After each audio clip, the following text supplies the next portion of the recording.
Clark said the reason you left without saying goodbye is because it was too unbearable for you. Personally, I think that's a load of crap.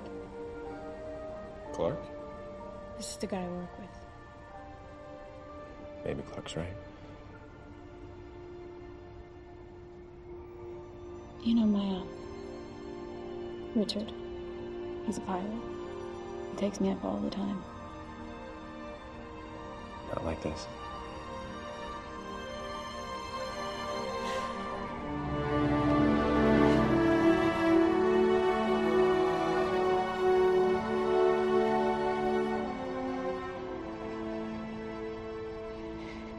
I forgot how warm you are.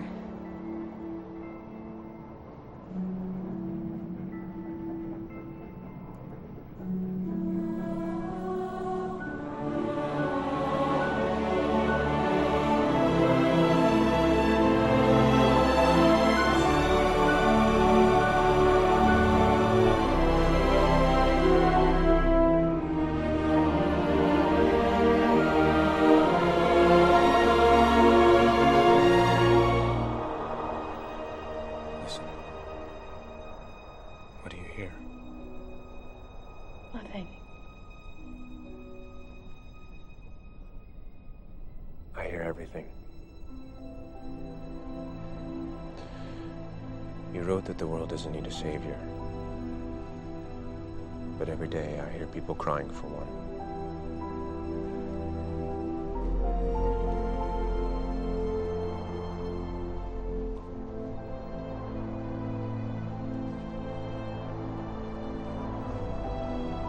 I'm sorry I left you, Lois.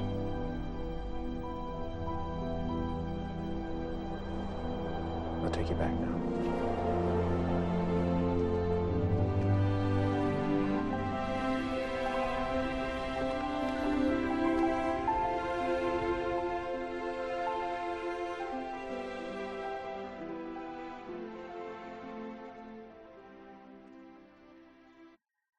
Welcome to the Superhero Cinephiles podcast. I am half of your host, Perry Constantine. And as always, I am the other half, Derrick Ferguson. How you doing today, Derrick? I'm doing pretty good. Baking like a potato. You got the heat wave over where you are too, huh? It's another 100-degree day here. Well, it's like 90 something, but with the humidity, it feels like 100 degrees. So, so I'm baking like a potato. Yeah, same here. The humidity in Kagoshima is absolutely off the charts.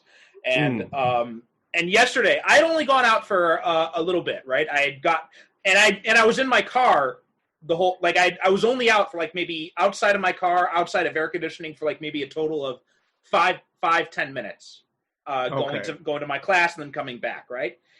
In that time, in that 10 minutes of being out in the sun, my clothes were completely soaked through by the time I got home. Wow. Yeah. I'm telling you, this summer, in more ways than one, it is no joke. Oh, God, no, absolutely not. This summer is no joke, I'm telling you. Yeah.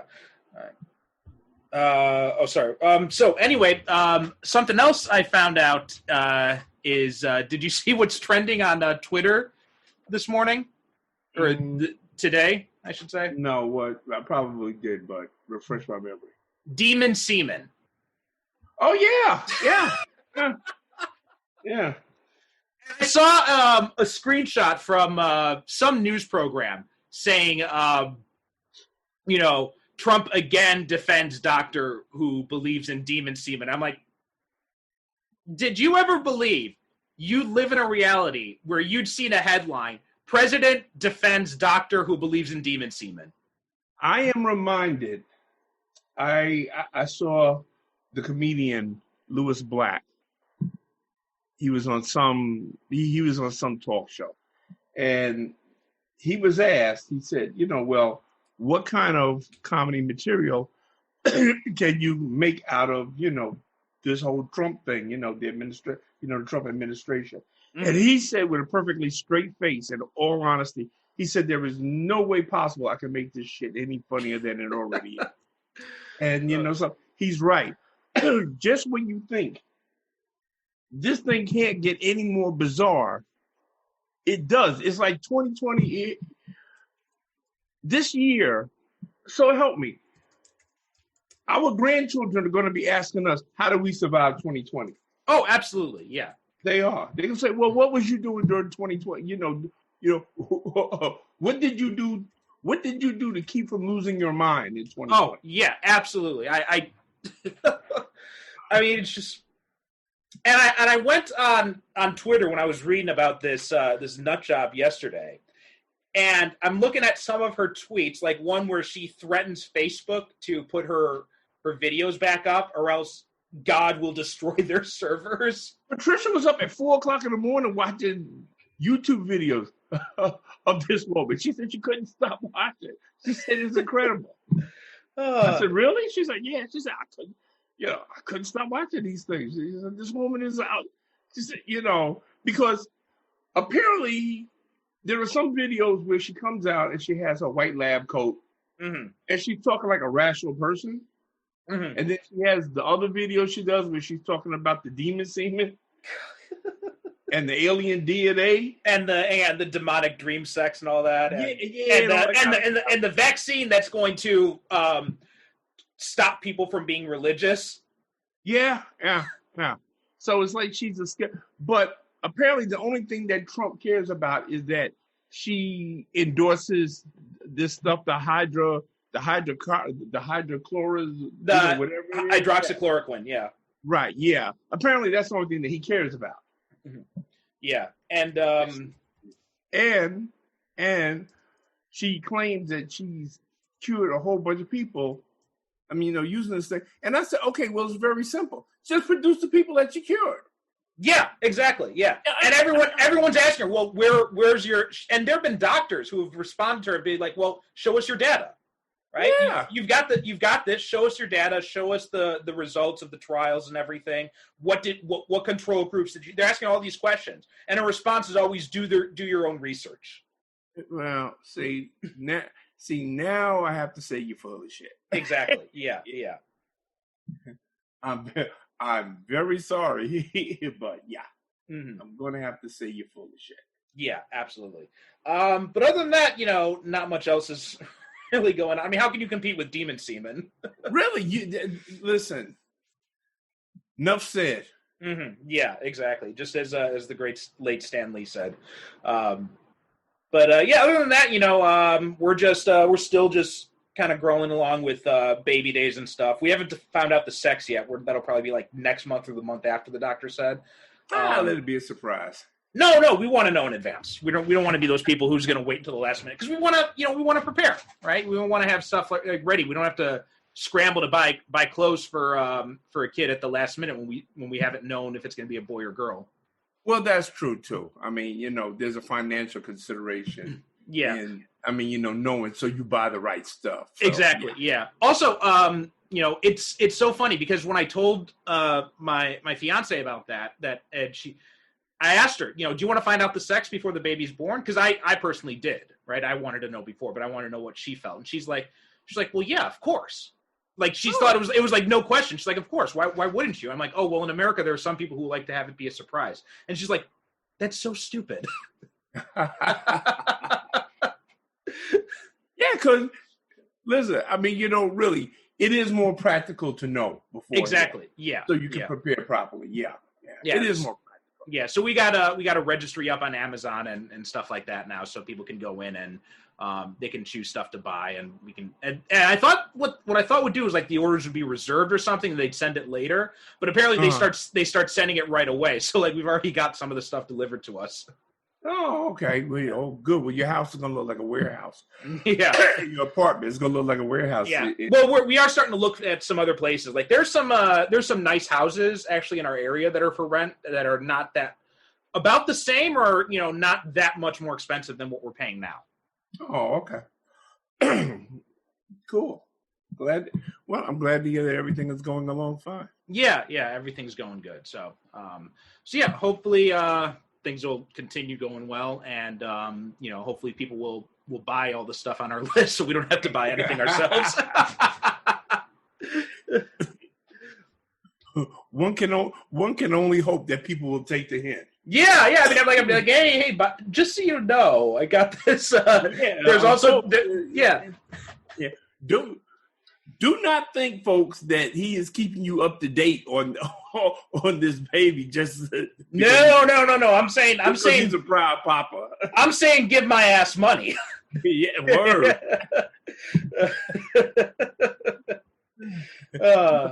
Nothing wrong with a little creative. Listen, folks, if you've been enjoying these podcasts, and you want to show your appreciation, baby needs a new pair of everything. Yeah, word. Yeah, and you know what's funny? When we were setting up the registry, I asked her, I'm like, can we put a PS5 on this? And she's like, what? No. I'm like, why not? And she's like, why were you putting a PS5 on a baby registry? I'm like, because I want a PS5. And she's like, why not? She's like, it's stuff for the baby. I'm like, well, the baby can get entertained watching me play PS5. And since you will be stuck in the house babysitting, you will need something. You'll need some entertainment, won't you? Here's what I'm saying. Yeah, exactly. Yeah, I mean, the wife is going to be going out because, you're going to encourage her to go out and see her friends and socialize, which means you'll have to stay and hold down the fort. Well, especially because the baby's due in January, and like February and March is off season for me for work because most of the classes are out of session. Right, they're on their semester break at that time. So, like, I'm going to be staying home most of the time anyway. So I'm going to be. And you know what? The kid's not going to be awake the whole time, so I got to have something to keep me busy. Yeah, this is what I'm saying. Yeah. Listen, I'm sold. I agree with you. And she's like, no. And I'm like, all right, whatever. Yeah. Women, you can't. Women, they don't, women just don't understand. They don't understand what's important. They don't have their priorities straight. And just so nobody gets angry at us, sends us angry letters, something. We're just joking, obviously. I don't care if they get mad. I'm a grown-ass man. I say what I want. All right. Okay, so all that out of the way, last week we talked about a Bryan Singer movie that had that was enjoyable but had some flaws. That was X-Men: Days of Future Past, and you decided that'd be a good segue to pick another movie that also is flawed by Bryan Singer, and that is Superman Returns from 2006.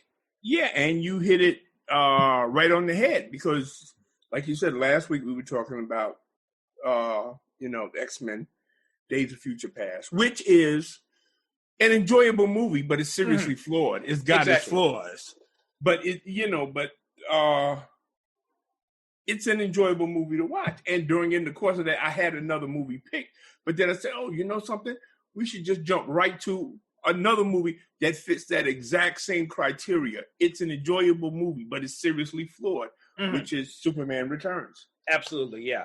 All right, so for anyone who doesn't remember about this movie, Bryan Singer did something interesting with this because instead of doing a remake or a reboot, he went to Warner Brothers and he said, I want to do a sequel to Richard Donner's first two Superman movies. So that was surprising for a lot of people. Like nobody really expected someone to go that route because this was before like the trend of doing sequels to movies that came out like 20, 30 years ago. But now it did kind of start that trend because then you had like Stallone coming back to Rocky and Rambo and Schwarzenegger coming back to the Terminator and stuff like that. But nobody had ever. This was a radical kind of idea because everybody figured that he was going to make like a whole brand new version of Superman. This is going to be a brand new version. And he said, no. He said, I'm just going to ignore Superman 3, 4, and 5, and whatever. Well, it was only 3 and 4. Yeah, they never actually got around to 5. Right, 3 and 4, and I'm just going to take up right from Superman 2. Yeah, and and this was a movie that had been in development hell for like at least 10 years. Yeah, and that goes all the way back to the infamous Kevin Smith stories about working with John Peters when they were going to do when they were planning to do Superman Lives. And guys, if you have not seen that, like, you got to go on YouTube and look up Kevin Smith, John Peters, and listen to him talk about his experiences working with the guy. It's like the best stand-up that's not even a stand-up. Yeah, I have told people many times. Matter of fact, I even said it here, folks. This is Kevin Smith in telling that story. That's like Richard Pryor level humor. Yeah, it is hilarious. I can't recommend it highly enough. Go on YouTube and find it. Mm-hmm. Something else to find also, because at one time, Nicolas Cage was going to play Superman. Yeah. And Tim Burton was going to direct it. And Tim Burton was going to direct. And there's a documentary movie, which also has Kevin Smith in it, where they're talking about the development of that particular thing. And what makes it so fascinating is that you actually see they have some film of Nicolas Cage being fitted in a Superman costume. Mm-hmm. Yeah. And this is a really good documentary. It's called The Death of Superman Lives, What Happened. Right, that's it. Directed by John Schnepp. And it's a really cool movie. Like, we're gonna have to cover that at some point as well. Yeah, definitely we're gonna have to cover that. Because it's, you know what? Watching it, you say to yourself, well, you know what? I can't quite buy Nicolas Cage as Superman, but I'd watch the hell out of that movie if they made it. Oh, yeah. Like, that's what I kept thinking the whole time after I finished watching that documentary. And I've seen it like twice now, that documentary. And both times after watching it, I couldn't help but think, you know what? That movie would have been absolute dog shit. Like, it would have been a total train wreck, but I still want to see it. Yeah. I still would have. Matter of fact, I would have paid money I would have paid money, drove and burnt up gas to go see that movie. Mm-hmm. Yeah. Even though, like you said, I know that would have been dog shit. But hey. Yeah, exactly. All right.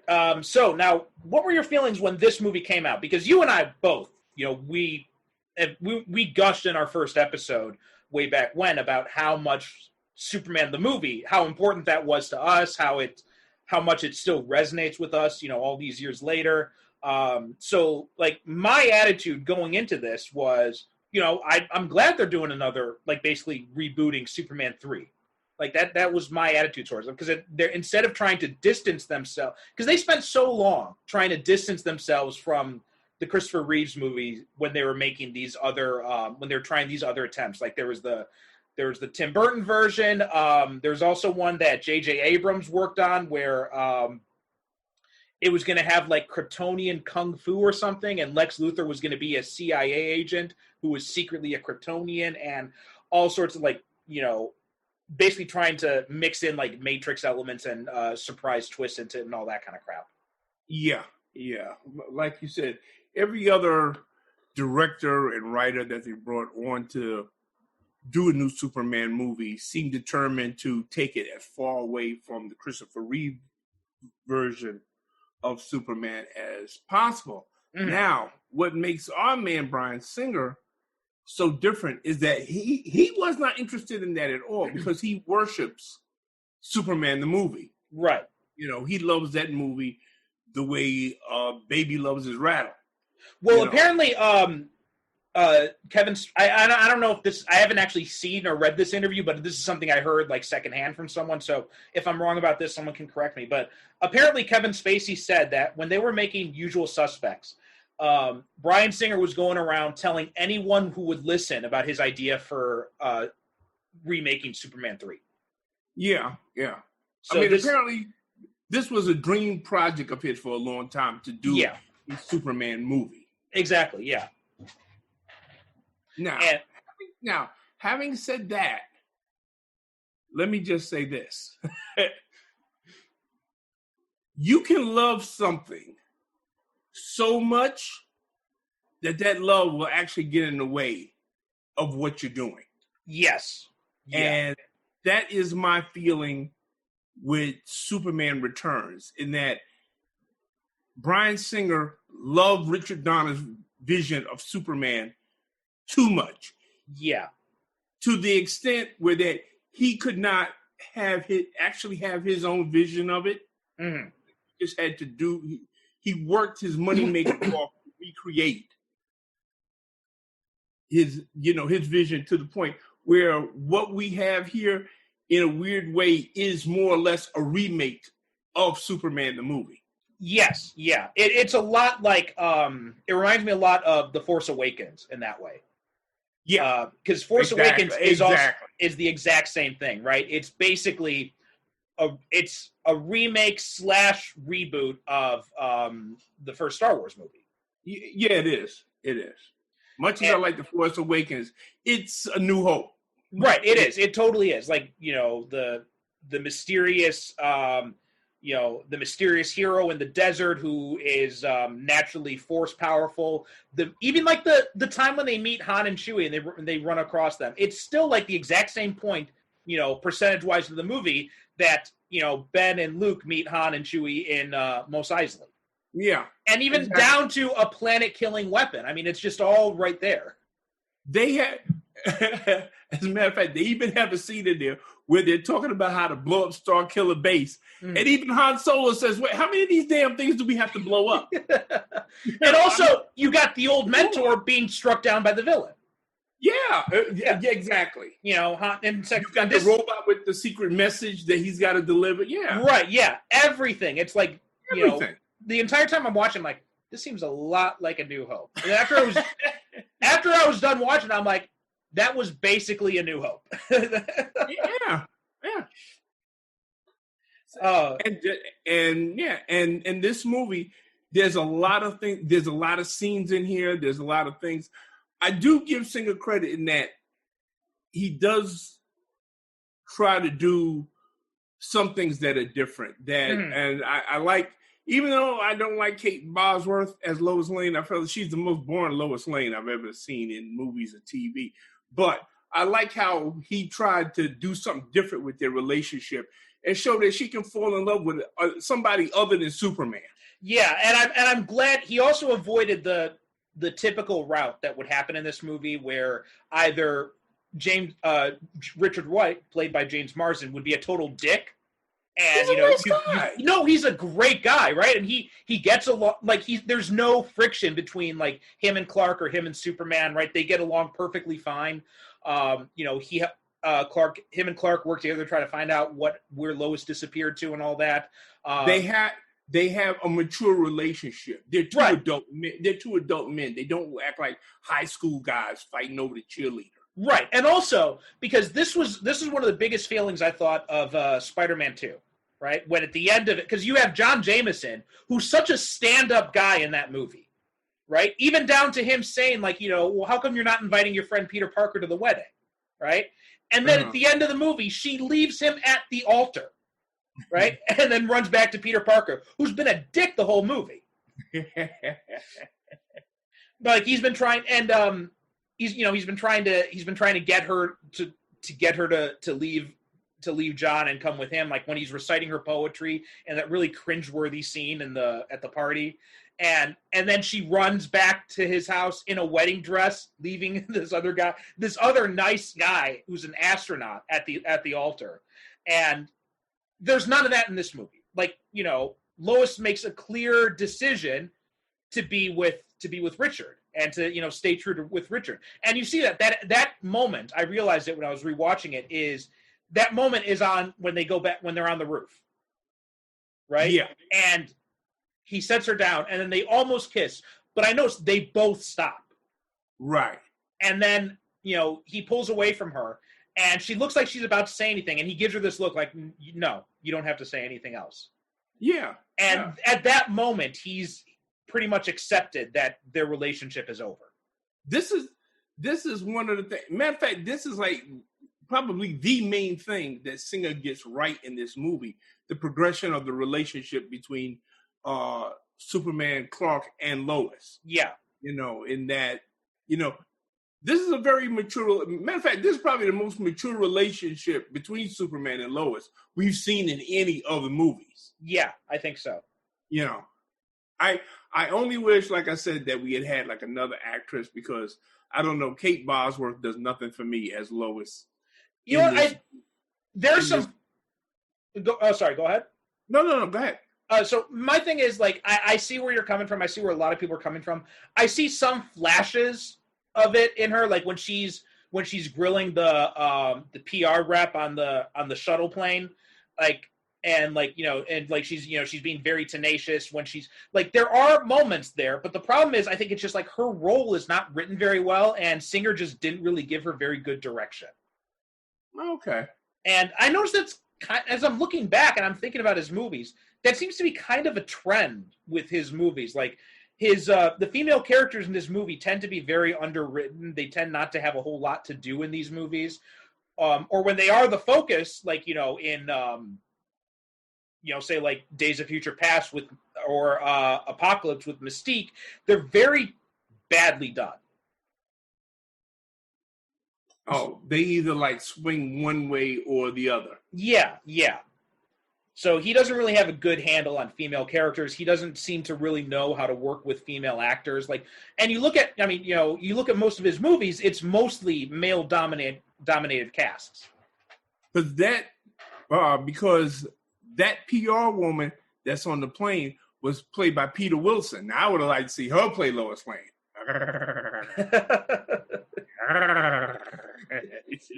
She would have been a memorable Lois Lane. But again, and I've had discussions with people about this movie and about how Lois Lane, she's not as, to me, she's not as energetic as Lois Lane's been portrayed in other movies. And they tell me, well, that's because it's 5 years on and, she's got a kid, so she's a little bit more grounded now. And so I say, something, okay, on that basis, I can go for that. Because that is what happens sometimes with women, they have a child. And yeah, they do become more grounded. They become more responsible. So she's not like the flighty Lois Lane anymore that can just drop off and, go around the world on, on some kind of assignment. So yeah, I'll go with it. I don't buy it completely, but I understand the argument. No, yeah, there are definite issues with how her character is portrayed in the movie, and I don't want to put it all on Kate Bosworth because I think she was given this material. She's pretty inexperienced actress at this point in her career. Like, well, she works with what she's got. I mean, she can only work with what they give her. So yeah. Right. I mean, like, what had she really been in before this? She was in, she basically, her biggest thing was Beyond the Sea with, who's Kevin Spacey? Yeah, Kevin Spacey was also in that too. That was like her biggest role. Everything else, like, she had very small parts before that. So like, I mean, she wasn't really at a place in her career. And also, like, they went with someone way too young for what this role calls for, because I can't picture her being a seasoned reporter 5 years ago, because she looks like she's like what, 24, 25 in this movie. So like 5 years ago, she would have still been in high school. And see, also, here's the thing. Okay, if we go by what Singer says, okay, and this is a sequel to the first two movies. Mm-hmm. So therefore, we're supposed to believe this is the same character as played by Margot Kidder, and right. I can't see it. Yeah. I can't see her being. Whereas there's some other characters, some of them I look at them and I say, yeah, okay, mm-hmm. I can buy this as being the same character. I can buy this as being the same character. But other characters, I look at them and I say, nah, I can't buy it. Yeah. And she's the number one. All right, now we got to talk about Brandon Routh as Superman, because he took a lot of shit for this movie, and I definitely think it was like Kate Bosworth. Yeah, she deserves some of the criticism she got, but Brandon Routh didn't deserve a single speck of ink that was wasted on criticism of his performance. Brandon Routh, this was his first major motion picture. I mean, this was a major motion picture. Yeah. So he's playing Superman, an iconic character. And what Singer apparently wanted him to do, he did not want him to play Superman his way. He wanted him to be Christopher Reeve. Right. as Superman and Clark Kent. And of course, he's an inexperienced actor. This is a first big role. He don't want to fuck it up. So he goes along with it. So, yeah. So I don't blame Brandon Routh. Matter of fact, he does a damn good job of being Christopher Reeve. He does. Yeah, he does. He does a very good job. Yeah. And now we finally did get to see his Superman in Crisis on Infinite Earth. So we got to see what he would have done with that. And it's too bad that Singer told him to do a Christopher Reeve impression, because Brandon Routh's Superman, I would have loved to see that movie. I would have loved to see that too. I'd still love to see that movie. I'd still love to see that movie. Yeah, I mean, he's not that old that he can't still, do a Superman movie. Well, no, I mean, absolutely not. And plus, now he's done with Legends. There's who knows what's going on with Henry Cavill.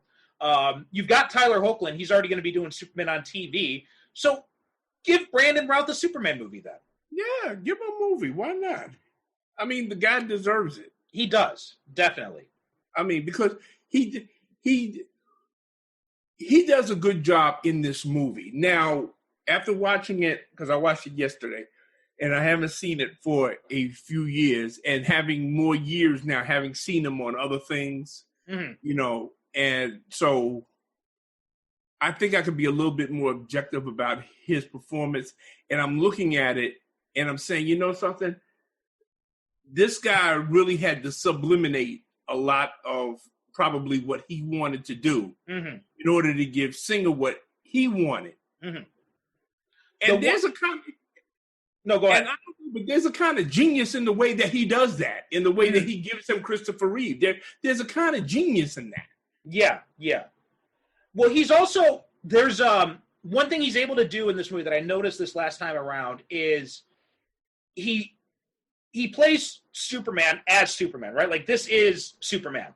This is who Superman is. He does, but there is like this subtext of melancholy in his performance. Yeah. Right? It doesn't overcome him, right? It's not like, like the Spider-Man woe is me thing, but there's just like a hint of it there. And he does a really good job of bringing that out at certain moments. Like when they're up in the air and he's talking about how he can hear everything, and how he says, you say that you wrote that the world doesn't need a savior, but every day I hear people crying out for one. And then when he says, and then he apologizes to her, right? He just has that hint of melancholy in his voice, and it works really well. And there's a look that he has when he comes back to the Daily Planet, and he comes back, and except for Jimmy Olsen, nobody's really happy to see. Nobody cares that he's back. Yeah, not even Perry White. No. And there's a scene where he takes his suitcases and he sticks them like in this room, and he sees this cutout of Perry White smile and everything like that, and he looks at that, and he turns around and he looks in, and he looks back, and he looks into the city room, and there's this look on his face like, I didn't expect this shit. I thought that, maybe somebody. But no, and the thing that really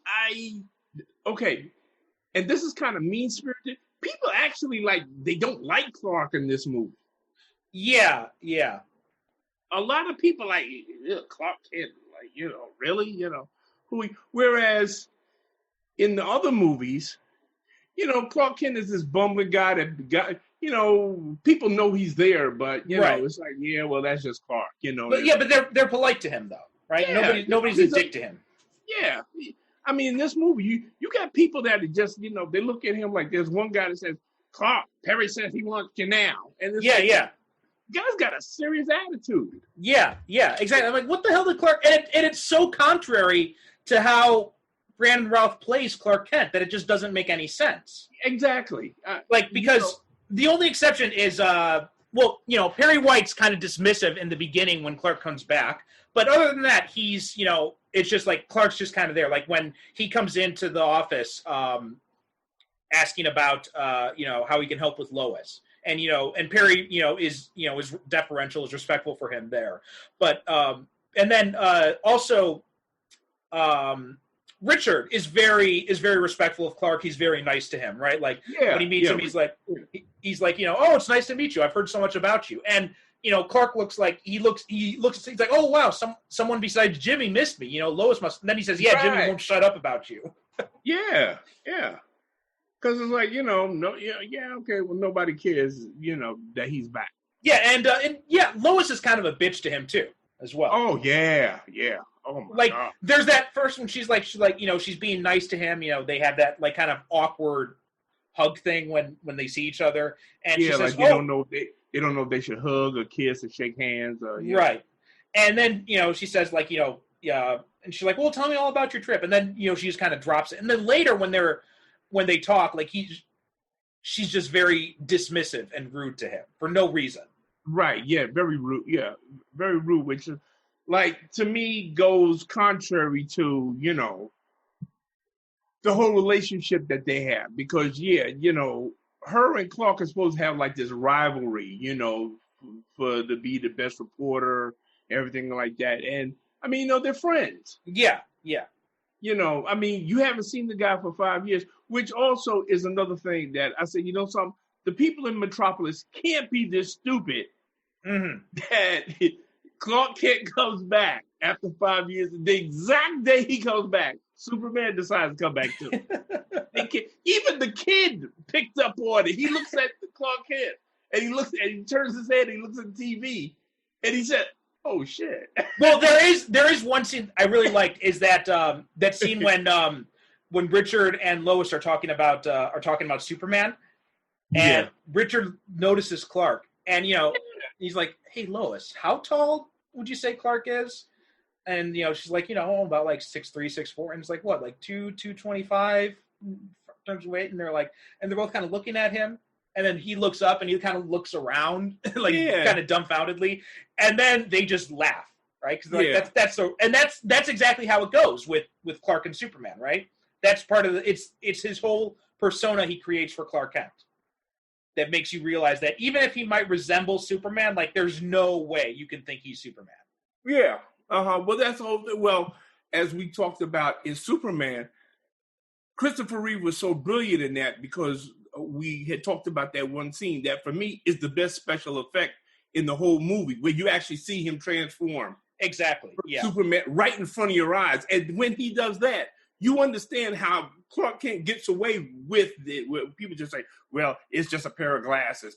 No, it's not the glasses. No, yeah, exactly. Christopher Reeve shows you in that one scene how he pulls it off. Right. And he purposely wears suits that are like a size too big so it looks like he's physically small. Like it's all about creating an illusion with his character.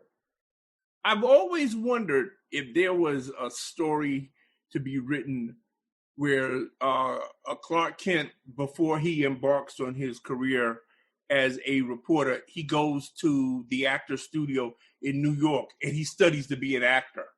I don't know if there was kind of a reference in Mark Waid did a new version of Superman's origin. It was called Superman Birthright. This was in the early 2000s, I think I want to say, and in Birthright, when they're preparing him to be Superman, there is this scene when Martha's telling him, like, your father and I once saw this play where it was about these twin brothers, and at the end of the play, you find out that the brothers were actually played by the same actor.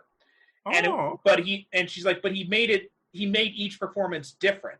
So you thought you were able to believe that they were two different people. And she's like, so study that craft, like find books on acting and study that craft. So she tells him to do this. And it's clear that he does from the way he acts in the book, but it never shows him like actually going to study or anything like that. So I think that's probably the closest thing I've ever seen, at least. Because I've always thought, that, Clark Kent would have to be a hell of a good actor.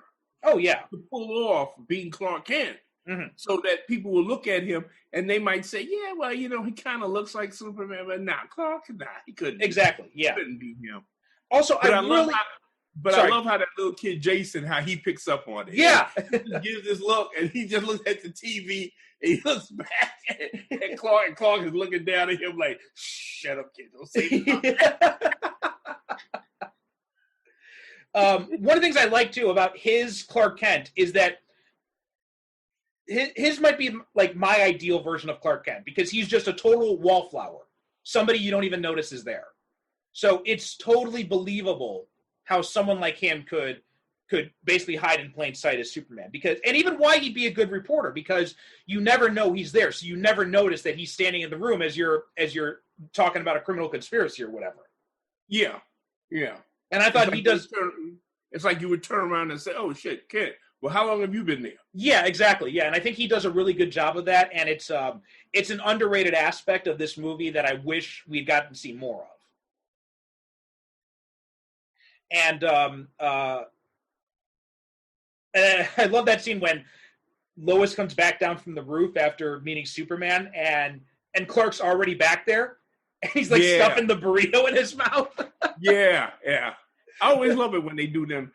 I always love those scenes that they have where he changes into Superman and he takes Lois someplace, and then she comes back and her head is still all in the clouds and everything like that, and he shows up as Clark and he just further discombobulates. Yeah, he messes with her head. It's great. I just want to mention real quick before I forget that one of the pleasures I got out of this movie was that it had the woman who, after Margot Kidder, is my favorite Lois Lane, Noel Neill, who played Lois Lane in the TV series The Adventures of Superman from the 1950s. She's the old woman whose fortune is stolen by Lex Luthor. Right. At the beginning of the movie. And the original Jimmy Olsen, Jack Larson, plays the bartender. Yeah. And Noel Neill, wasn't she also in some of the serials as well? Yes, she was. She was in the serials. Yeah. And I love that Jack Larson is still wearing the bow tie. Yeah, he's still wearing the bow tie. Yeah. They had a nice little scene in there when, after Superman saves the airplane, which is probably the best scene in the whole movie, and the two Jimmy Olsens, they cut to the two of them and they're hugging. Yeah. And you know what? I don't know. Stuff like that kind of gives me like a nice warm feeling. I like, Well, now that you mentioned that, it's a good transition to talking about Sam Huntington as Jimmy Olsen, and who I think he does a great job as Jimmy. Like, he's a little bit too over-exuberant when it comes to Clark. I think it's kind of like, I never realized you were never like this close to him in the previous movies. Yeah, it's kind of like a puppy dog kind of worship. Yeah, it's a little weird. Yeah, it is. It's like, like, oh my God, oh, Clark, oh man, I'm so glad to see you back. Oh, here, sit here. Here, have a pork chop. Hold on, I'm gonna get you Yeah, it's a little over the top. It's a little too much. Okay, yeah, I realize you're glad to see the guy, but dial it down a bit, bro. Exactly. Yeah. And but otherwise, I thought he did a really good job. He really kind of captured what Jimmy's all about. Well, I like Jimmy Olsen should always have that exuberance, that youthful, exuberance. And I've always seen that him and Clark have more like, some people say, oh yeah, well, it's a father-son kind of thing. No, it's not. It's like a brother kind of thing. Because they're not really that far apart in age. At least I think so. They're not, they're not supposed to be that far apart in age. Well, in the he's Clark's best friend. Like, that's why in the comics he was in the comics when he married him and Lois got married. Jimmy was his best man. Right. Exactly. Yeah. So it's not like Yeah, I mean, what's his name? Perry White is more like a father figure. Exactly. I mean, for Jimmy Olsen, Clark is like his older brother. Mm-hmm. I also like that Clark and Lois, they're like his older brother and his older sister. Yeah, and also I like that when Clark finds out that Lois is basically engaged, so it's like a prolonged engagement, and she's got a kid, and he looks distraught, and Jimmy's like, hey, you want to go get a beer? And I like that little scene of them together in the bar. Yeah, exactly. Yeah. And and for anyone else who, because I did see some complaints about this. Oh, well, Clark Kent shouldn't be drinking beer. That's such a bad role model. It's like he's Superman. He could drink like an entire keg and he wouldn't feel a thing. Yeah, but why wouldn't he want to drink a beer? I know. It's like, I hate when I've seen people get uptight about that kind of stuff. Like, oh, well, superheroes should never drink it. I'm like, just shut up. Of course they should. Yeah. Why not? Yeah. I'm sure I'm sure that Batman enjoys champagne once in a while after he finished whooping the Joker's ass. Well, Batman, I think I would see as not, just because like he's so, in that mode, like he's so devoted to the mission, and like that's what like there's that part in Dark Knight Returns when Gordon says to Bruce, like, you had us going for years, sipping your ginger ale, making us all think it was champagne. Oh yeah. And there's also that scene in, if you remember in The Dark Knight, when he's at the fundraiser for Harvey Dent, like he walks out to the balcony, he's got the glass of champagne, he just spills the champagne over the edge. Yeah. And I believe that Gordon tells him because they go out for dinner or something like that. Mm-hmm. And he's drinking and like he's throwing them back one after another. Gordon said, "You're making up for lost time." I said, "Exactly, yeah." But other characters, I totally see them, having a drink. That is a good point you make, because Bruce Wayne, he's such a control freak that he would not want to take a substance into his body that would alter his mood or his consciousness or impair his abilities in any way. Yeah, right. Yeah, exactly. So he probably wouldn't drink. But but everybody else, like guys like Green Lantern and Green Arrow, I see them for going out for beers every weekend. Oh yeah, definitely. Yeah. All right, and Superman, especially Superman with his metabolism, he probably can't get drunk anyway. No, it's like that scene in The Flash in the TV show, right? When Barry downs like a whole bunch of shots, and he tells Cisco and Caitlin, he's like, "I can't get drunk." Yeah, exactly. Like I physically can't. My metabolism works too fast. Yeah, it burns it up too fast. Yeah. And so that one time when they want to give him a celebratory drink, Cisco has to make him like this special strong, like 500 proof alcohol to make him feel anything. Alcohol. Yeah.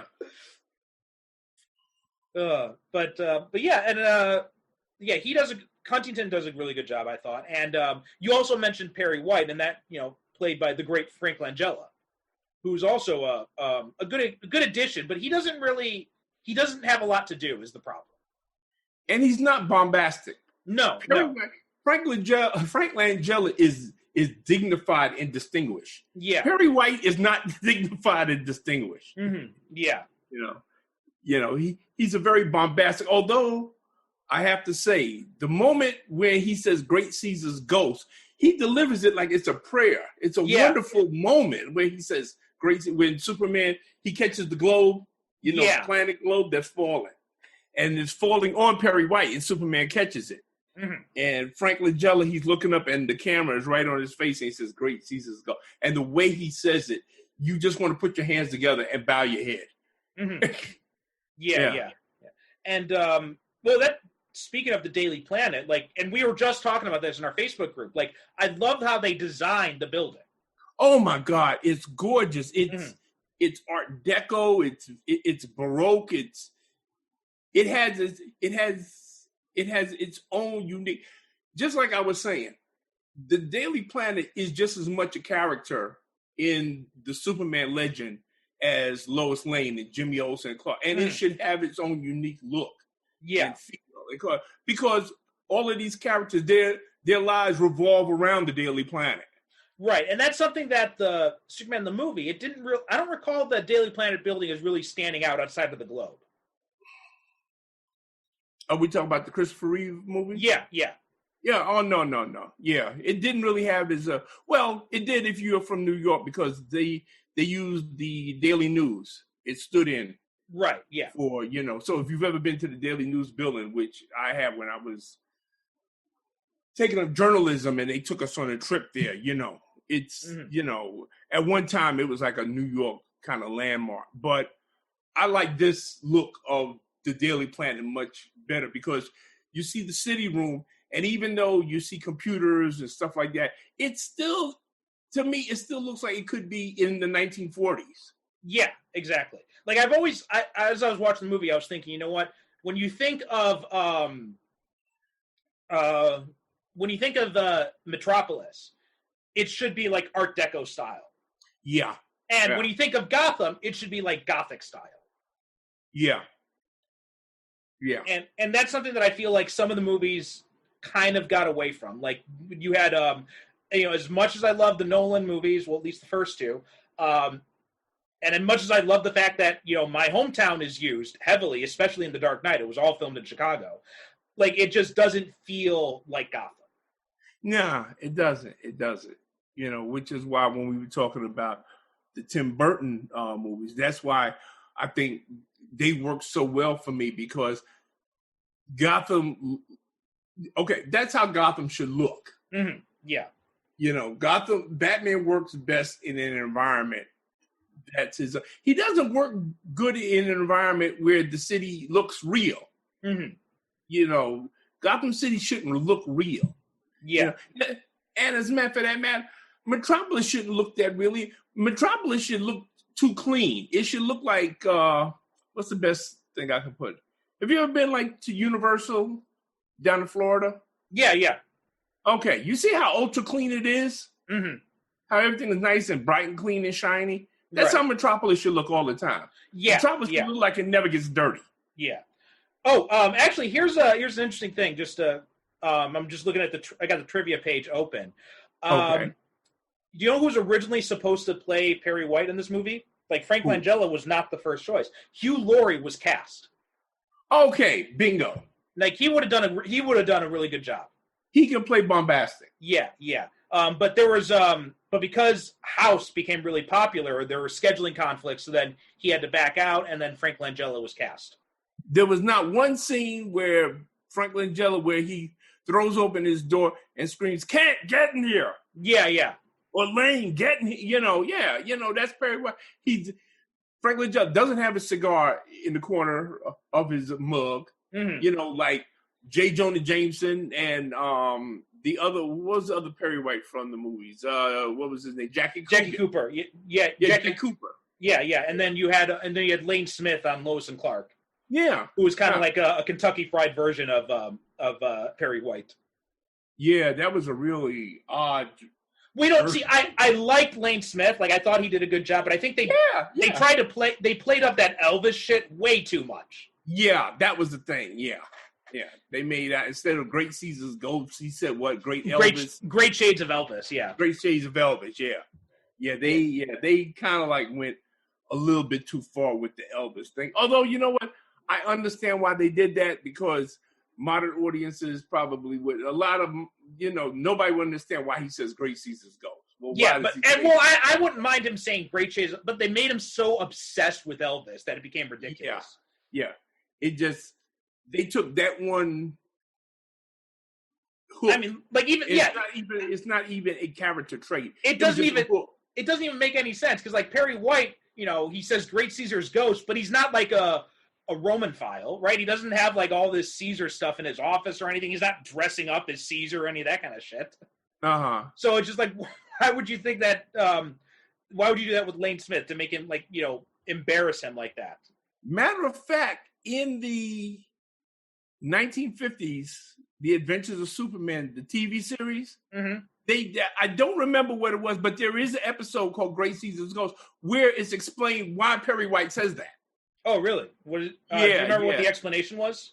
I don't remember. I do remember that he believes he's being haunted by the spirit of Julius Caesar. And Julius Caesar says to him at one point, well, you summoned me up because you keep calling me. You keep saying Great Caesar's Ghost, so here I am. That's kind of ridiculous. Yeah, and I know that at one point in the show, I believe it's at the end, there is explanation. Somebody, either Clark or Jimmy, asked him, well, why do you say Great Caesar's Ghost? And now I got to go on YouTube and I got to find the episode. Because I know that there is an explanation why he says it. Yeah. Okay. All right. And now I want to talk about Richard White, James Marsden. Like, I totally understand why, because so when this movie was in production, when Bryan Singer was starting to get casting and all that, this is when Fox, got their panties in a twist. Because, as soon as they found out that Singer was going to do Superman Returns, they went to him like, well, what the fuck? You're supposed to be doing our third X-Men movie. And he's like, well, you guys told me you weren't even sure when you're going to do it or when you want to, or if you will do it at all. So I got offered this and I decided to take it. And Fox like, no, we're doing it. And we're going to do it without you now. So fuck you. And Brad Singer's like, why don't you just wait until I finish this movie, then I'll go back and do it. He's like, no, we're doing it now. We're going to have it come out before Superman Returns so we can beat you at the box office. And then... very childish. Very childish. And then it started this, like, casting war. Because, you know, Singer went to the actors he's worked with before, right? So he went to Marsden. He went to Famke Janssen. He went to... Sean Ashmore, and he asked them if they're going to be in Superman Returns. Right. I'm pretty sure he wanted Ashmore for Jimmy Olsen. Not sure what he wanted Jansen for. I doubt it was Lois Lane, but maybe it was for like the Kitty Kowalski role. That would probably make sense. Yeah. Maybe that's just speculation on my part. But you know what? They had agreed to do The Last Stand, so they had to back out. But Marsden, you know, he's like, well, you know, you didn't give me shit to do in the first two movies. Like, you know, Singer filmed more scenes with me in the first two movies, and you deleted them from the movie. And now Singer's offering me a bigger part, so I'm gonna go be in Superman Returns. He had more to do in Superman Returns than he did in those X-Men movies. Yeah. And you know what? Something else I noticed as I'm watching him is he could have been Superman. You know what? You took the words right out of my mouth. I was just getting ready to say that too. That I said, you know what? I'm watching it and I'm looking at him. I said, damn, you know what? James Marsden could have been a pretty damn good Superman as well. Yeah. I mean, you know, he plays this really stand-up guy. He's got blue eyes naturally. He's got the right build. He's got the right physique. He's got the right demeanor and personality. Yeah, he would have made a great Superman. He would have been pretty good at that. I'm looking at it. And, you know, I was watching it. I said, yeah, you know what? This guy could have been Superman himself. And you know, I kind of which also explains why Lois fell in love with him. I was literally just about to say that. So you took the words right out of my mouth. Exactly. Mm-hmm. Yeah. So it makes sense why Lois fell in love. He's Superman without the superpowers. Yeah. Yeah. Although then you got but then you got Jason White, who he doesn't look like either of them. No. See, are we sure that Lois didn't have something going on with Jimmy on the side? And you know something? That is something, and I've said this before. I hate this in movies when they give us characters that are supposed to be related, father and son, brother and sister, mother and daughter, whatever, and they look nothing alike. They don't look anything like each other. You know, this kid, he doesn't look anything. Although I do like this kid a lot because they let him be a kid. Yeah, I remember reading Roger Ebert's review of this movie. He was complaining about Jason in it, saying like, well, why, if they're going to give Superman a kid sidekick, why can't they give him kind of like one of the sassy kids from like Spy Kids or something like that? I'm like, that would have been so fucking stupid. No. I'm like glad. He's a kid. I like the fact that he's just a normal, regular kid. Yeah. He acts just like a regular, normal kid, right? He acts just like a regular kid. Right? You know? He says things just come off the top of his head that a kid would say. Like, you know, when he meets Clark and Clark says, oh, I'm an old friend of your mom's. She's like, oh, she never mentioned you. Yeah. No, she knows anything about it. Or when he meets Lex Luthor and he just says, you're bald. And it's really touching when him and Lois, they go to the hospital to see Superman, who has, of course, pushed the kryptonite continent into outer space, and he goes see him, and they just look at him, and the kid just simply says, I like him. Yeah, he's like, I hope he gets better. I like him, yeah. Oh, that's, you know, if that doesn't touch you, you don't have no heart.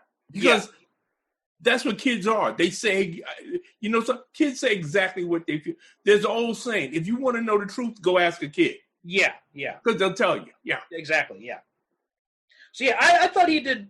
It's just that whole storyline is just, like, problematic in a lot of different ways. Oh, boy, yeah, people have a lot of problems. Okay, you want to hear my problem with it first, and then we're going to let you get on your problem. Okay.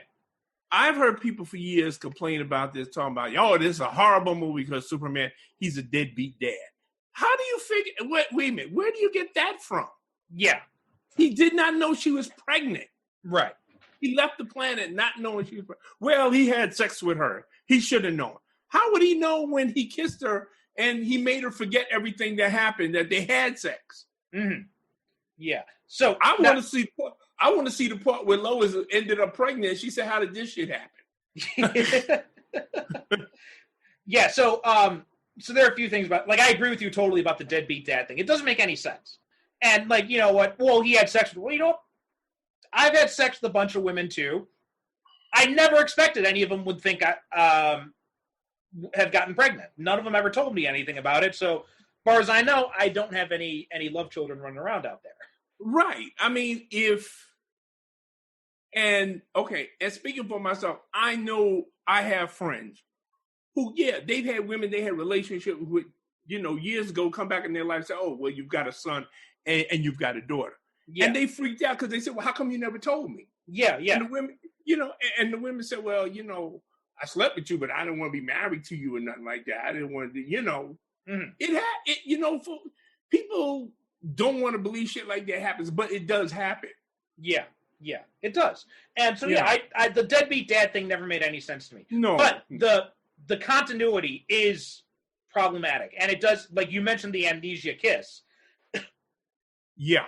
When Lois finds out that she's pregnant, right? You know, okay, maybe she dated Richard right after, and so she thinks Richard's the actual biological father. But when Jason pushes that piano across the room, and then she realizes he's got superpowers, like at that moment, you know, she'd be wondering, when did I fuck Superman? Bingo. And then that creates an issue. That creates some issues. Yeah. Now the problem is that also the 5-year timeline doesn't quite work, because what, did she immediately start dating Richard like as soon as Superman disappeared? Like any way you look at it, okay, it goes back to what you were saying. Either Lois was doing a lot of fooling around that we didn't know about and Superman didn't know about, nobody knew about. Or, I mean, because when she popped up pregnant, shouldn't she have freaked out and said, well, listen, I know my name is not Mary Magdalene, so how did I get pregnant? You know? Yeah. The timeline just doesn't, you know, the timing don't jive. Yeah. And also there's another issue too, is that, well, and part of this is because Bryan Singer was never exactly clear on the timeline. He says it's a loose follow-up, but it doesn't follow those movies' continuity strictly. No. So, and that just, it creates a whole lot of questions about what exactly is going on here. And like, first of all, the Superman that I know, or that I think I know, Superman I know would never abandon Earth. Mm-hmm. That's the first thing. I don't see that he just packs up and says, well, I'm just going to go see if Krypton is still there. Why? Now, here's the thing. You know it's not there. But here's an unintentional tie into that, right? So in Supergirl, in 1984 Supergirl, there's a radio announcer report that Superman is off in space. So there is that kind of that little connection there. So maybe he puts Supergirl in charge of taking care of stuff while he was gone. Okay. Well, and I could see that.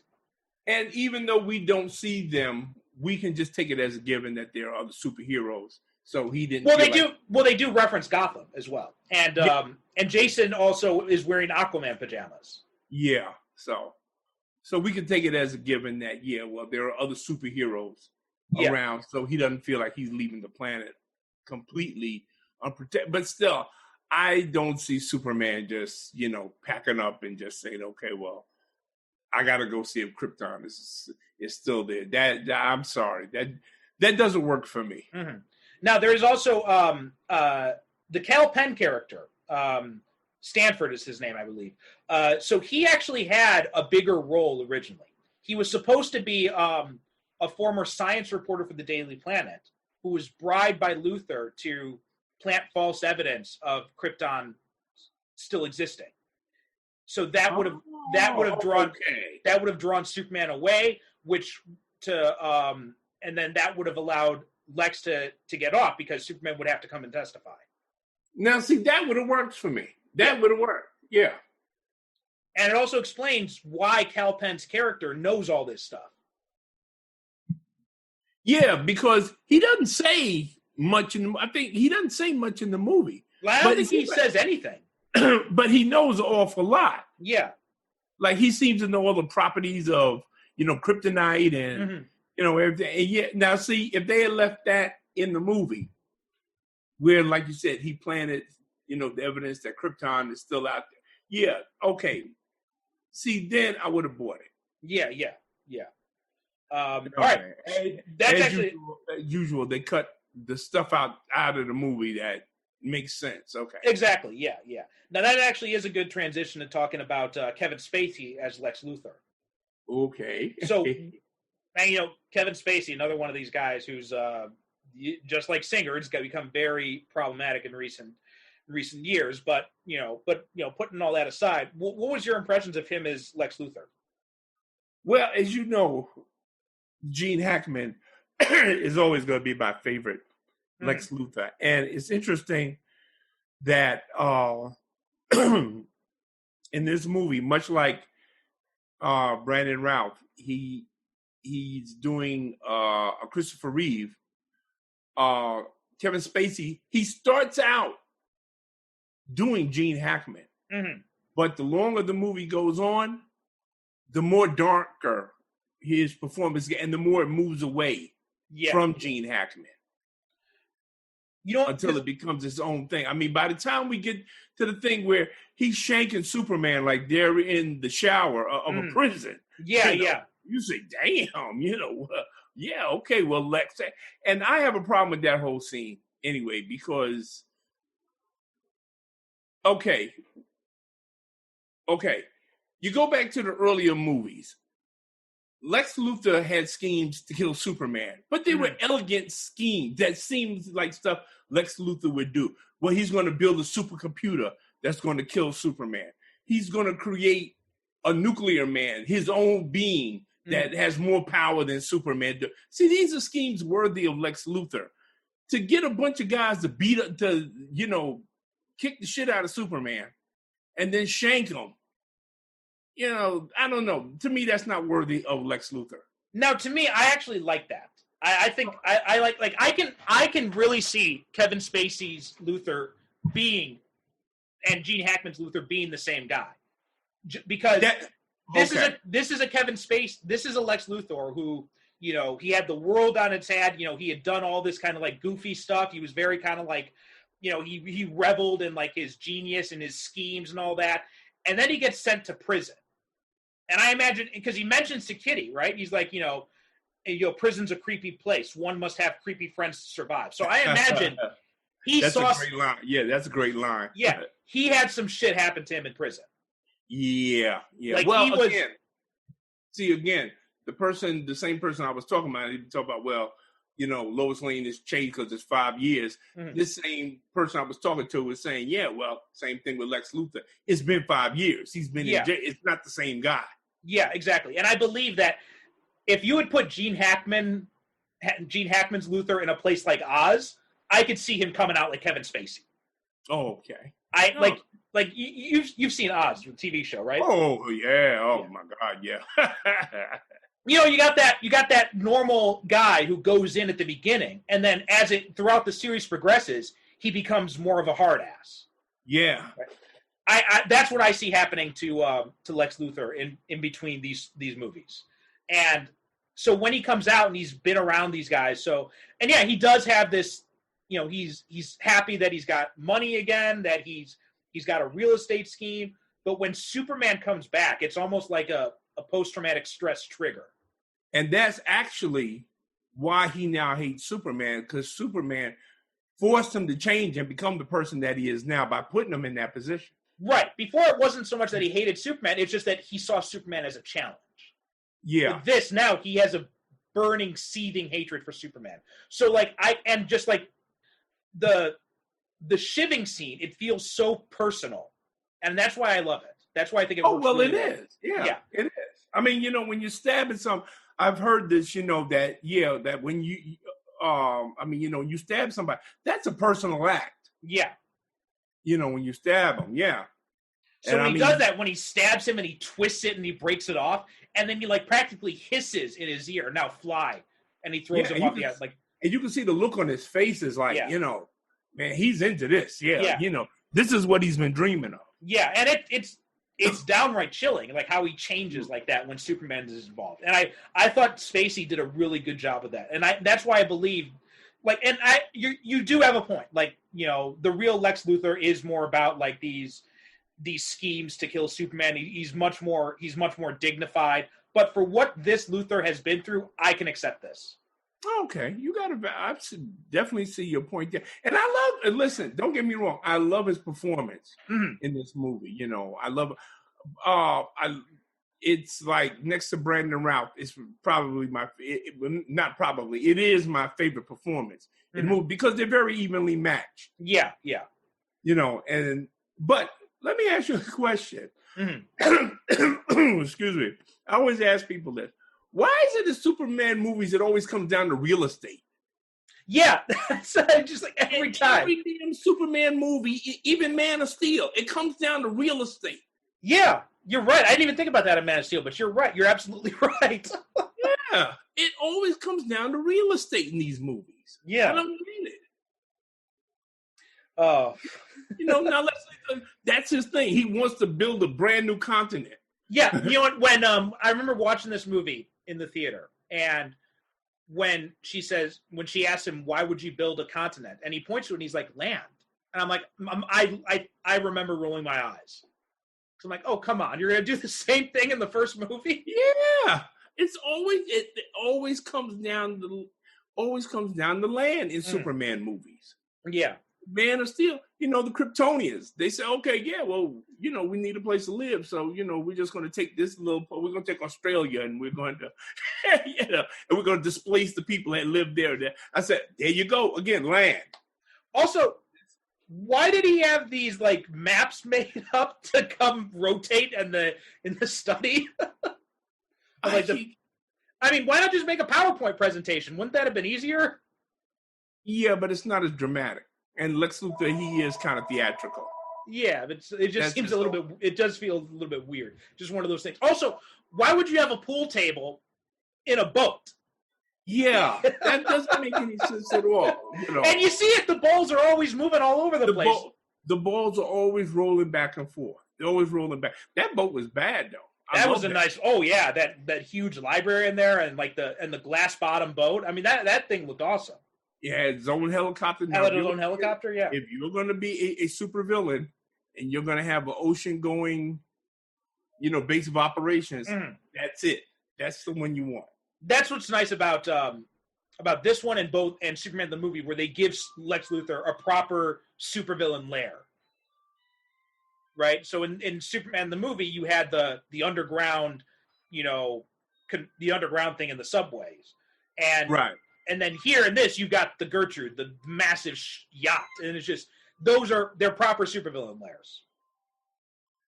They work really good for his character, I thought. Why is that thing ringing? Hold on a minute, that's my phone. Okay, never mind. Stop. Whoever it was. Okay. I'll talk to them later. All right. But Kevin Spacey, I had no, you know, when I first heard he was going to play Lex Luthor, I said to myself, wow. I said, you know what? That wouldn't have been my choice, but now that they said it, I can see it. Well, he was also in the running back when they were talking about Superman Lives. Oh, okay. Yeah, it was, I remember Kevin Smith, I'm pretty sure in the documentary, he talks about how when he was writing the script, he was picturing Kevin Spacey as Lex Luthor. Oh, okay. Yeah, and, no, go ahead. What was I going to say? Much as I love Parker Posey, I didn't care for her too much in this movie. She was like too shrill. Okay, I'll get to her in a minute, but one other thing I wanted to say there are two things I wanted to say about Luthor is, one, like, I love his speech to Kitty at the beginning when he's talking about when he's telling the story about Prometheus, and and when she says you're not a god, and he says gods are selfish creatures in who fly around in red capes and don't share their power with mankind. Like that was a good summation of why he has a hatred for Superman. Right. And that's a logic that makes sense. In fact, more so than I thought Hackman's Luthor. There is more sense of the rivalry. Like Hackman's just a guy who's looking for a fight, who's looking for a challenge. But with Spacey's Luthor, you get the feeling that it wasn't so much that he wanted a challenge from Superman. It's more that he was pissed that Superman, has this alien technology and all that, and he's not using it to help people. He's to help mankind. And that's like, that doesn't quite fit with the Hackman Luthor, like that motivation, but it does fit with a version of Luthor that I think, especially a more modern version of Luthor. And the other thing I wanted to say is this was a little funny behind the scenes bit of trivia, but while they were filming, Kevin Spacey would drive around in a golf cart that was called Lex's Super Buster, and he had a stuffed Superman doll being dragged behind it on a rope, and he had a megaphone. He'd be saying "Superman must die" into the megaphone. Kevin Spacey, he's an idiot. He's got a goofy sense of humor. Now, and there are two more things I thought of as I was saying that. One, I like when they go into the fortress, and there's the reference to Superman 2 when Kitty says to him, "You've been here before, haven't you?" You've been here before, yeah. Yeah. And also the I like that he embraces the baldness, right? Like, that's another way to show that he's not as prone to vanity as Hackman's Luthor was, right? Yeah, like, he was very vain. Right. Like, in the beginning, when after Gertrude dies, he pulls off the wig and he tosses the little girl, and he's just like, this is like a new face for me. Like, I don't need to hide behind the wig or anything. Like, he's embracing like who he is now. Because my understanding is that Spacey actually did shave his hair off. Yeah. Hackman refused to do that. Hackman refused, he didn't. The only time we see him bald is in the movie, and that's like a skull cap. Right. That he had. He's not actually bald. Same thing in Superman 2. He wears a skull cap in the beginning, but later when he's first chance he gets, he puts on the wig again. Yeah. So I had a thought about Spacey. Well, never mind. Go ahead. I'll come back to it. All right. So Parker Posey. Now, I actually liked her in this movie. I love Parker Posey, but I don't know. After Miss Teschmacher, that's one thing though. Like, I don't know why they didn't just call her Miss Teschmacher. Yeah. I mean, it just makes no sense. Like, Lex Luthor's been in prison for 5 years, and then he finds another female supervillain sidekick. Like, it doesn't really make sense. Yeah.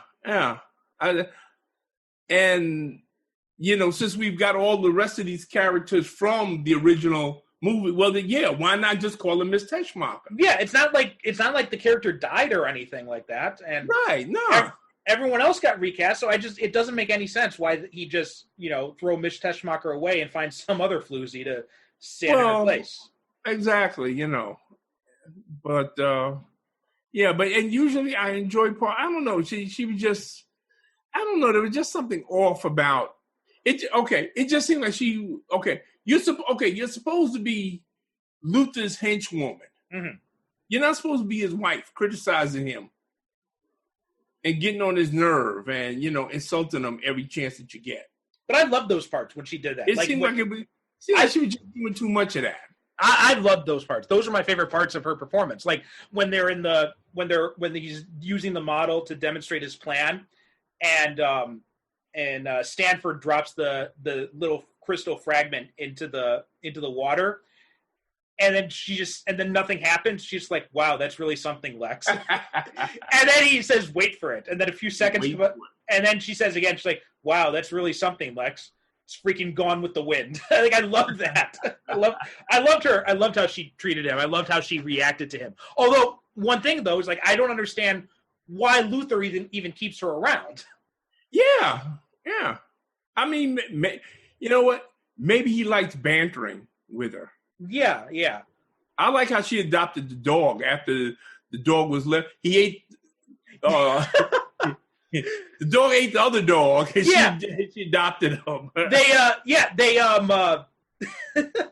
they leave the dogs behind, and they don't give him any food or anything. So they come back, and she sees them, and she's like, "Weren't there two of them?" And you see him, he's like chewing on the bones and shit. It's like, oh. Yeah. She's like, wait a minute. Oh, now I remember what I wanted to say about Luther before.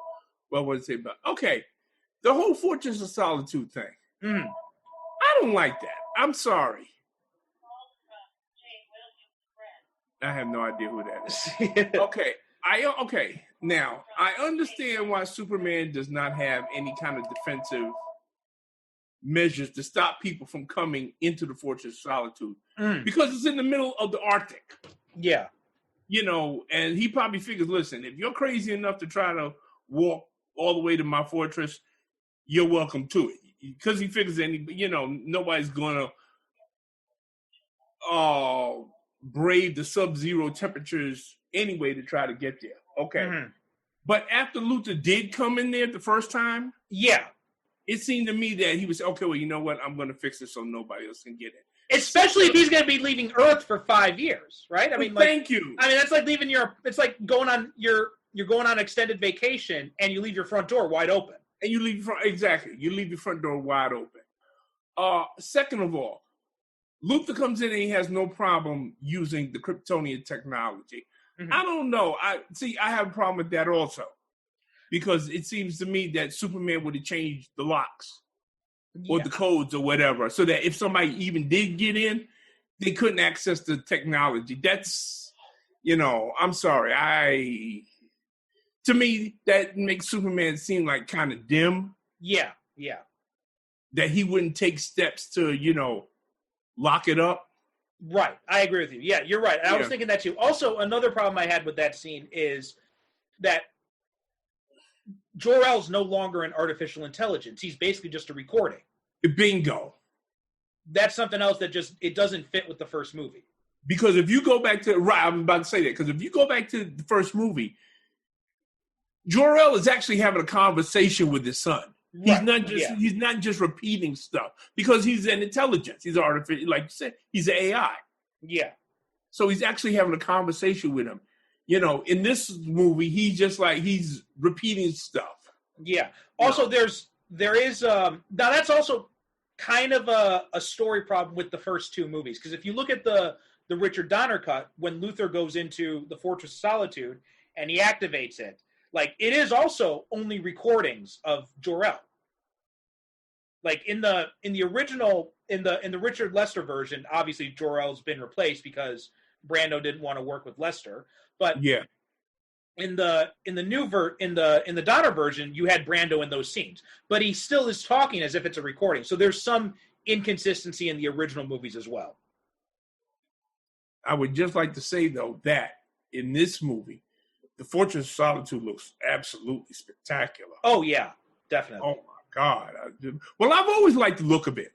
This crystal fortress and sticking up out of the ice and stuff like that. I've always loved the look of it. That was something I really did not like about Man of Steel, how it was just kind of like this, this dark, gloomy, crashed, derelict spaceship. Yeah. I mean, there's no sense of style to it. There's no majesty. No majesty. That's exactly the word I was looking for. No majesty to it. Right. Yeah. Oh. And I think the best though I've seen in live action is what Supergirl did with it, because not only is it the Crystal Fortress and everything, it's got that, but it feels like something a person could actually live and work in. Right? Like you've got the memorabilia from Krypton, you've got like the consoles and stuff, and it feels a little bit more it feels a bit more livable. Whereas this is a criticism that it goes back to the original movies as well, where it just feels like it doesn't feel like a place where someone would go to spend time and it seems almost too cold. Like on the outside it looks beautiful, but on the inside it feels kind of cold. It's very cold and impersonal. Yeah. Whereas in Supergirl, like in the comics, they make it, it looks the same on the outside, but on the inside it feels more personal. Right. Because this is supposed to be Superman. This is, the place he goes to get away, and he's got all the memorabilia from, Krypton and stuff like that. Right. So, yeah. So that's a criticism I had about the original movies as well, and also in lots of depictions, like also in Smallville had the same problem where the fortress didn't have any sort of personality to it. It just felt very cold and alien. And so I like that in Supergirl they changed that and they added that personal touch to it, and it makes it feel it feels more connected to Superman than it does in all the other incarnations. Right. Let me see what else before. Oh, can I talk a bit about how much I hate Superman's costume? Oh yeah, I was going to mention that as well. Yeah. Yes. Yeah. Go nuts. Okay. First of all, the S shield. There is a reason why it covers his whole chest. Right. And it's good. You know what? It's good for the actor because it makes the actor's chest look broader. Right. Yeah. That teeny tiny little S chest of Brandon, it doesn't do him any justice at all. No, not at all. That thing is supposed to cover your whole chest. I mean, you're Superman, damn it. Yeah. With a big S. Those trunks he's wearing, I'm sorry. Those dainty little panties, I can't go for it. I don't like the cape. The cape I didn't mind, but I don't like that the neckline is so high. Yeah, I don't like the neckline. I don't like the cape at all. The cape looks, I don't know what it is. The cape looks like a blanket. It didn't look like a cape. It looked like a blanket. I'm sorry. I just don't like that costume. The blue looks, I don't know. The blue is too blue. Mm-hmm. Yeah, so it's supposed to be blue, but not that blue. It's like I don't know. It's just, I don't know. I just don't like this version of it. You know what? I like the Man of Steel costume better than I like this one. Oh no, the Man of Steel costume is great. I thought that was a great way to update the costume and I love the Man of Steel costume. You know what? I will not complain as much as I have to complain about the Zack Snyder movies. One complaint you will never hear come out of my mouth is about the costumes. Yeah. Like the costumes are brilliantly done in those movies. Costumes are on point. Yep. Costumes are on point. But yeah, in this movie, you're right. The shield is too small. The trunks are too narrow, and the boots also seem a little bit too short. A little bit, like they're not really, but just like the way they're designed, it just feels like they feel a little bit off. And I don't mind the darker red. I know a lot of people hated the darker red, but I actually kind of like it. It kind of reminded me of the Flesher cereals. Oh, okay. I can see that. Yeah, so the darker red I like, but I agree with you. The neckline I did not like, but the cape I never had any problem with the cape. That kind of surprised me when you said that, because the cape looks totally fine to me. I never thought anything looked weird about it, other than just the neckline being too high. Okay. Also, I don't like the double S shield. Right, he's got the shield on his chest, and he's also got it on his belt buckle. On his belt buckle, yeah, which is unnecessary. It's unnecessary. Yeah. I didn't like that. But other than that, the suit is one of the biggest failings of this movie. And if you would put him in something that was, even if you just put him in the same thing he wore back in or here's an image I can show you real quick. Someone did an edit to it. And they kind of made the shield bigger and the trunks bigger, and it looks a lot better. So I'm going to show you this. But but even in Legends, he was in the real Superman costume, and you saw how good he looked in that. Right. So if you look at this, you see this picture here. Someone made an edit to it where they made the trunks bigger and they made the shield bigger, and they brightened up the red, and they also reduced the neckline too, and it looks much better. Like, and even that, like that, and that's slightly different from the classic suit, but it still has that same feel. That I think it would have been a good. Here's another one someone made here, and you see this. They just kind of removed the trunks and they made it look a little bit more regal, which not quite as big a fan of this, but I can see why. It is better. You see this one here I'm talking about? Yeah. I'm looking at it right now. Yeah. You know what? Anything looks better than that. Especially that S shield. See, me, I'm a big believer in the shield covering his entire chest. Right, exactly. I agree with you that. When he pulls his shirt open, that's what you ought to see. You ought to see this big. If you're a bad guy, you should see this big S coming right at you. Yeah. Now, although I will say I do like the slight redesign they did to the S. I like that the little, it's kind of like, it's got the classic, it feels like the classic symbol, but it's also got it's just slightly different, and I like it. I like the way they redesigned the S shield. Okay. Although I do agree with you, it should have been much bigger on his chest. And like I said, it works for the actor as well because it gives the illusion that his chest is wider, it's bigger. Yeah, exactly. It works for him as well. I mean, because now you got that tiny little chest. It only shows how narrow Brandon Routh's chest really is. Mm-hmm. Well, I don't think it's not so much because he put on like 20 pounds of muscle for this movie. But the problem is that suit doesn't really do him any favors. No, it doesn't. Yeah. Not at all. That's the big problem. Let's see. What else I wanted to talk about? What else? They get a lot of use out of the John Williams Superman theme song in this movie. Yeah. Oh, also, I did remember something else I wanted to mention. When you mentioned the John Williams theme, reminded me because if you remember, one of my biggest criticisms of Superman in the movie was the scene where he goes flying with Lois Lane, and she has that really bad poem narration voiceover. Yeah. Like I hated. Can you read my mind? Yeah, I hated that poem. Everybody does, except for me. You're the only one who likes it. I'm the only one who likes. Yeah, everybody. Even people who love this movie to death, they hate that scene. Yeah. So and remember, if you remember what I said back then, is that I thought that scene would have worked so much better if you keep everything, you keep the music, you just remove Margot Kidder's voiceover, and that scene works perfectly. They did that in this movie. Yes. Like when he and Lois are flying. Oh there's no dialogue, no voice. It's just the instrumental music and like just them flying, and it works perfectly. Like that's singer doing his version of that scene. But like you said, he does it the way everybody wants to see it with no voiceover. Just the music. Yeah. And I think it works much better. It feels more. First off, it makes you. It doesn't. The voiceover distracts from the majesty of what's happening. Mm-hmm. Right? And the voiceover, I feel the voiceover always kind of distracts from you the fact that, well, look at what they're doing. Look at what they're seeing. Here, Singer puts you right in there and lets you feel what they're seeing.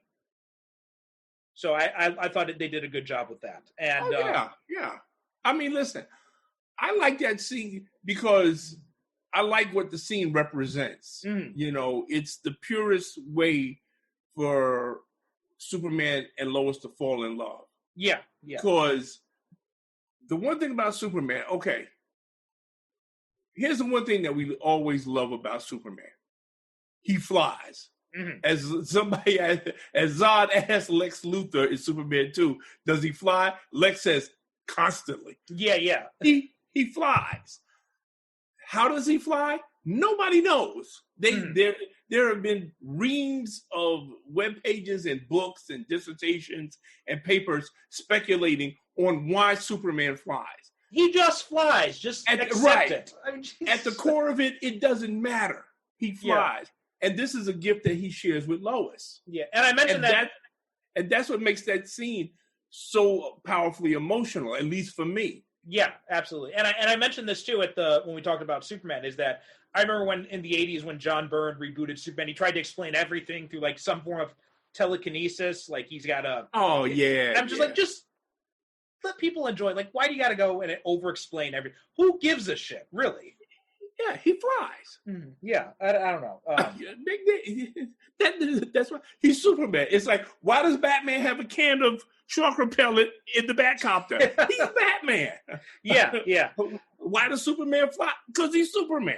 Oh, it reminds me. I just finished reading this indie comic.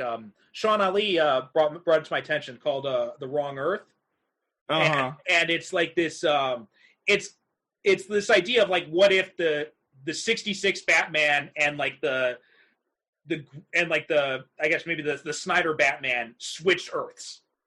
And it's got kind of like that. And it's like you've got the 60s and the character's name is Dragonfly. And there's a scene where he's the 60s version is in the darker, grittier Earth. And he gets shot by like a bunch of gang members. They just start pumping him full of bullets, and he gets out. He's fine. Like, how are you okay? He's like, oh, I sprayed myself with bullet repellent spray.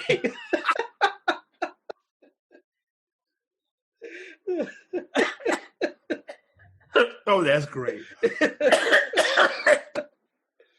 Oh, I love that. And then you have you got the grittier Dragonfly. He's in the like the 60s version, and he's in the car, and he's like connected to like his supercomputer back in his doppelganger's lair. And he says, like, wait a minute, I wonder if I can use this. And he just asks it to locate the villain, and it locates it right away. He's like, oh my God. This is great. Why did I have one of these all along? Oh man, I got to get that. The Wrong Earth. The Wrong Earth, yeah, it's a pretty good. Okay. Book. Let's see, what else do I want to mention here? The Kryptonite Island. Before that, like just the whole sequence when Superman is flying to go rescue Lois and Jason. Mm-hmm. Now he knows Richard's going, right? Because Richard says, I'm going to go out there in the seaplane. And then he sees what's about to happen to Metropolis. And he can hear, like, the destruction already starting to come. And he flies back. Like, that he has to choose. He has to prioritize. Right. Which is the greater need. Like, I love that moment. Because in that moment, he decides, I know Richard's going there, so I'm going to hope that he can handle it, and I'll come back later, and I'm going to take care of the people of Metropolis right now. Like, this is a Superman who saves people, who cares about saving lives. Like, that... Okay. Here's another thing I love about Superman and what makes him a unique character. As far as I know, he's the only superhero that flies around the world looking for natural disasters to stop and people to save. Right, yeah. That's his thing. That's what he does. Exactly. Okay. I always get the complaint from people, well, I want to see a Superman movie where he punches somebody. Yeah, okay, well, Superman does occasionally punch somebody, but that's not his main thing. Yeah. His main thing, if you remember from Superman the movie, we got a whole bunch of scenes where he was flying around the world trying to stop disasters. He was holding up the bridge. He caught the school bus. Whenever I remember getting in so many arguments with people over this movie back when it first came out, and I remember people, like, the most common complaint was, well, this movie sucks because Superman never throws a punch. And I'm like, well, you know what other movie didn't have Superman throwing a punch? Superman the movie. He never throws a punch. Right. He never throws a punch in that movie either. Right. As a matter of fact, you know what? You could have 30 minutes of Superman flying around saving people, just playing the Superman theme, and I'd be happy. Yeah. You could do that because that's what Superman does. Right. And again, this is another way that shows the relationship. If they had ever did a sequel to this, I'd really like to see a friendship grow between Superman and Richard because he trusts the guy. You know, he says, okay. He seems like a capable dude. I know he loves Lois. He's going to do everything he can to help her. The people of Metropolis need me more. Yeah, exactly. And he says, okay, I'm going to go save them.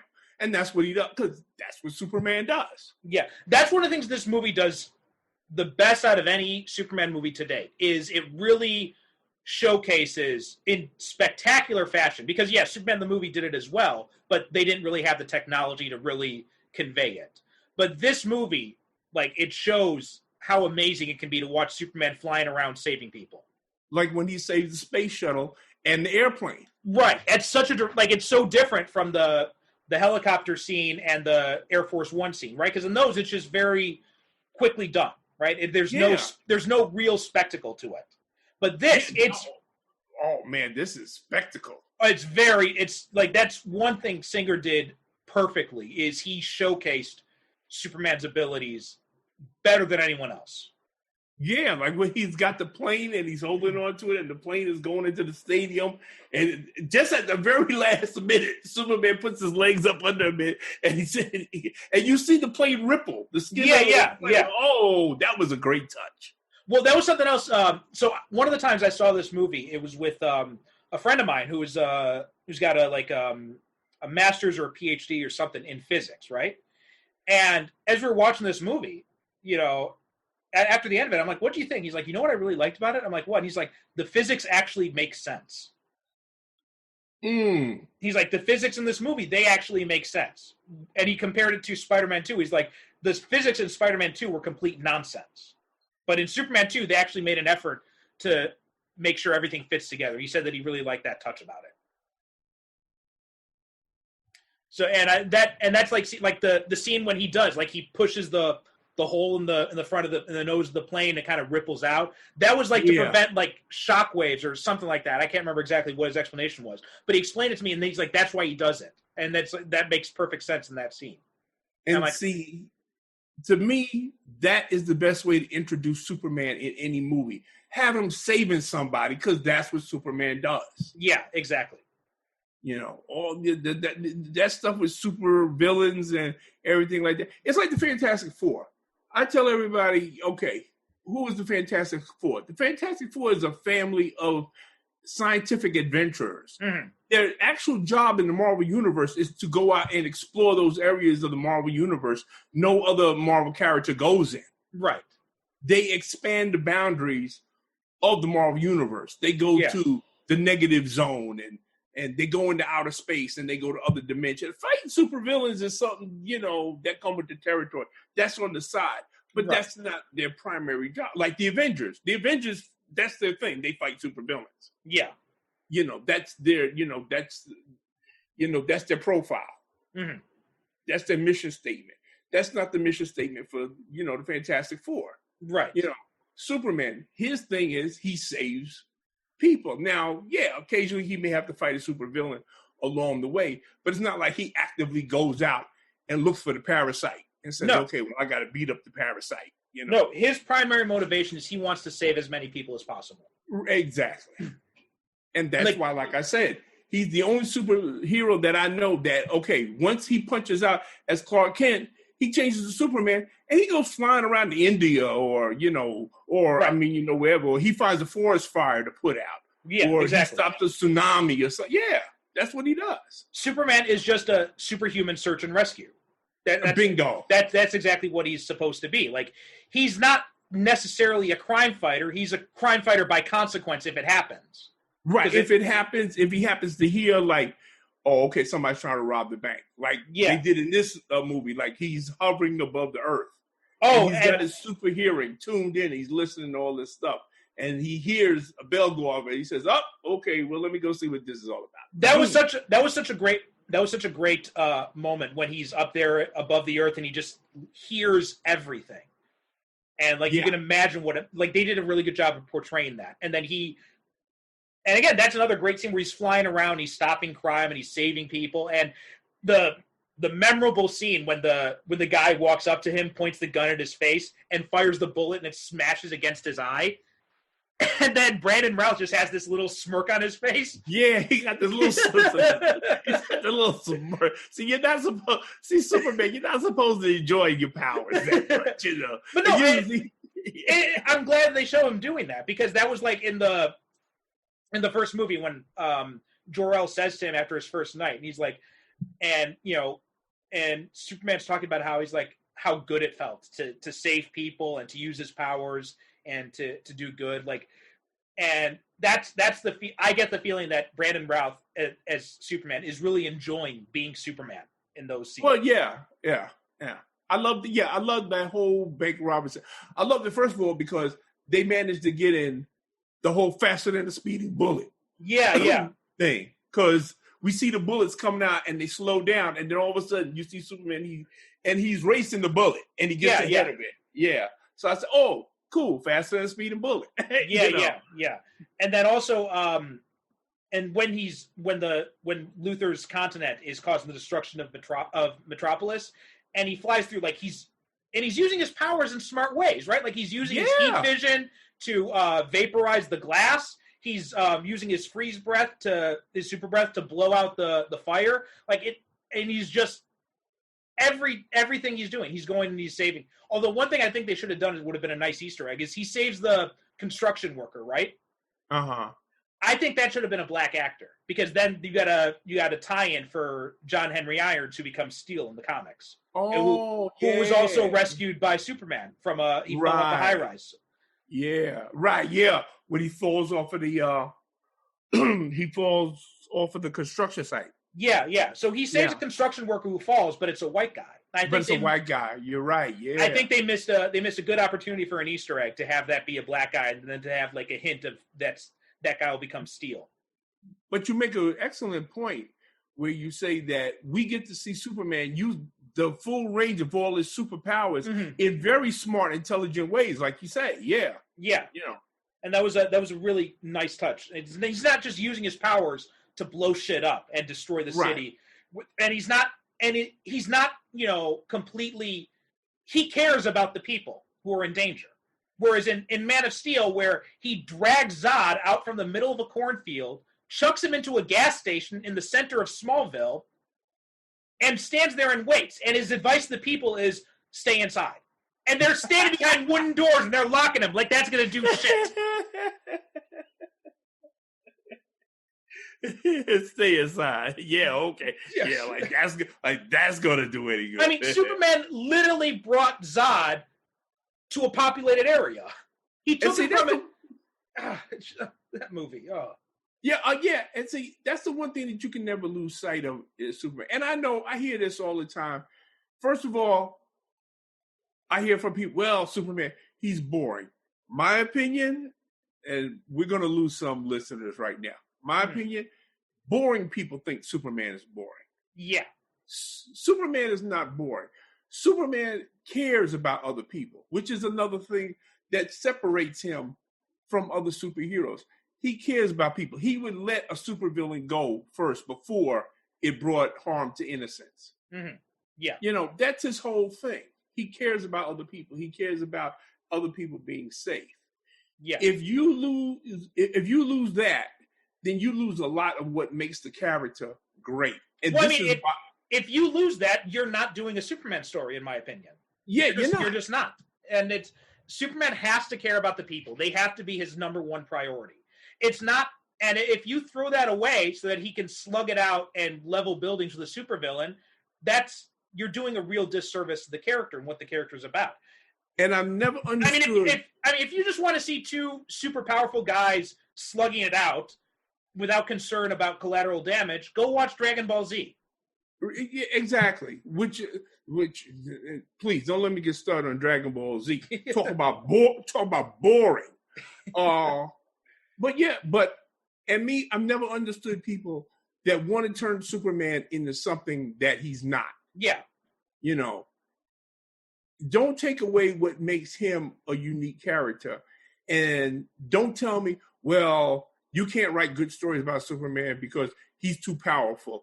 Well, no, because you don't have the necessary talent and imagination to think of stories to write about a character this powerful. Grant Morrison wrote the most powered up version of Superman ever in comics. Thank you. In All-Star Superman, he had Superman's powers increase like 100-fold or something. And he was more powerful than he'd ever been in his entire existence. And guess what? Time after time after time after time, you ask people, what is the best Superman story ever written? All-Star Superman. Where he was the most powerful that he's ever been. Because the reason is because Grant Morrison understands Superman. Alan Moore understood Superman. That's why Whatever Happened to the Man of Tomorrow is considered one of the greatest Superman stories. That's why For the Man Who Has Everything is considered one of the greatest Superman stories. Oh, yeah. The Man Who Has Yeah.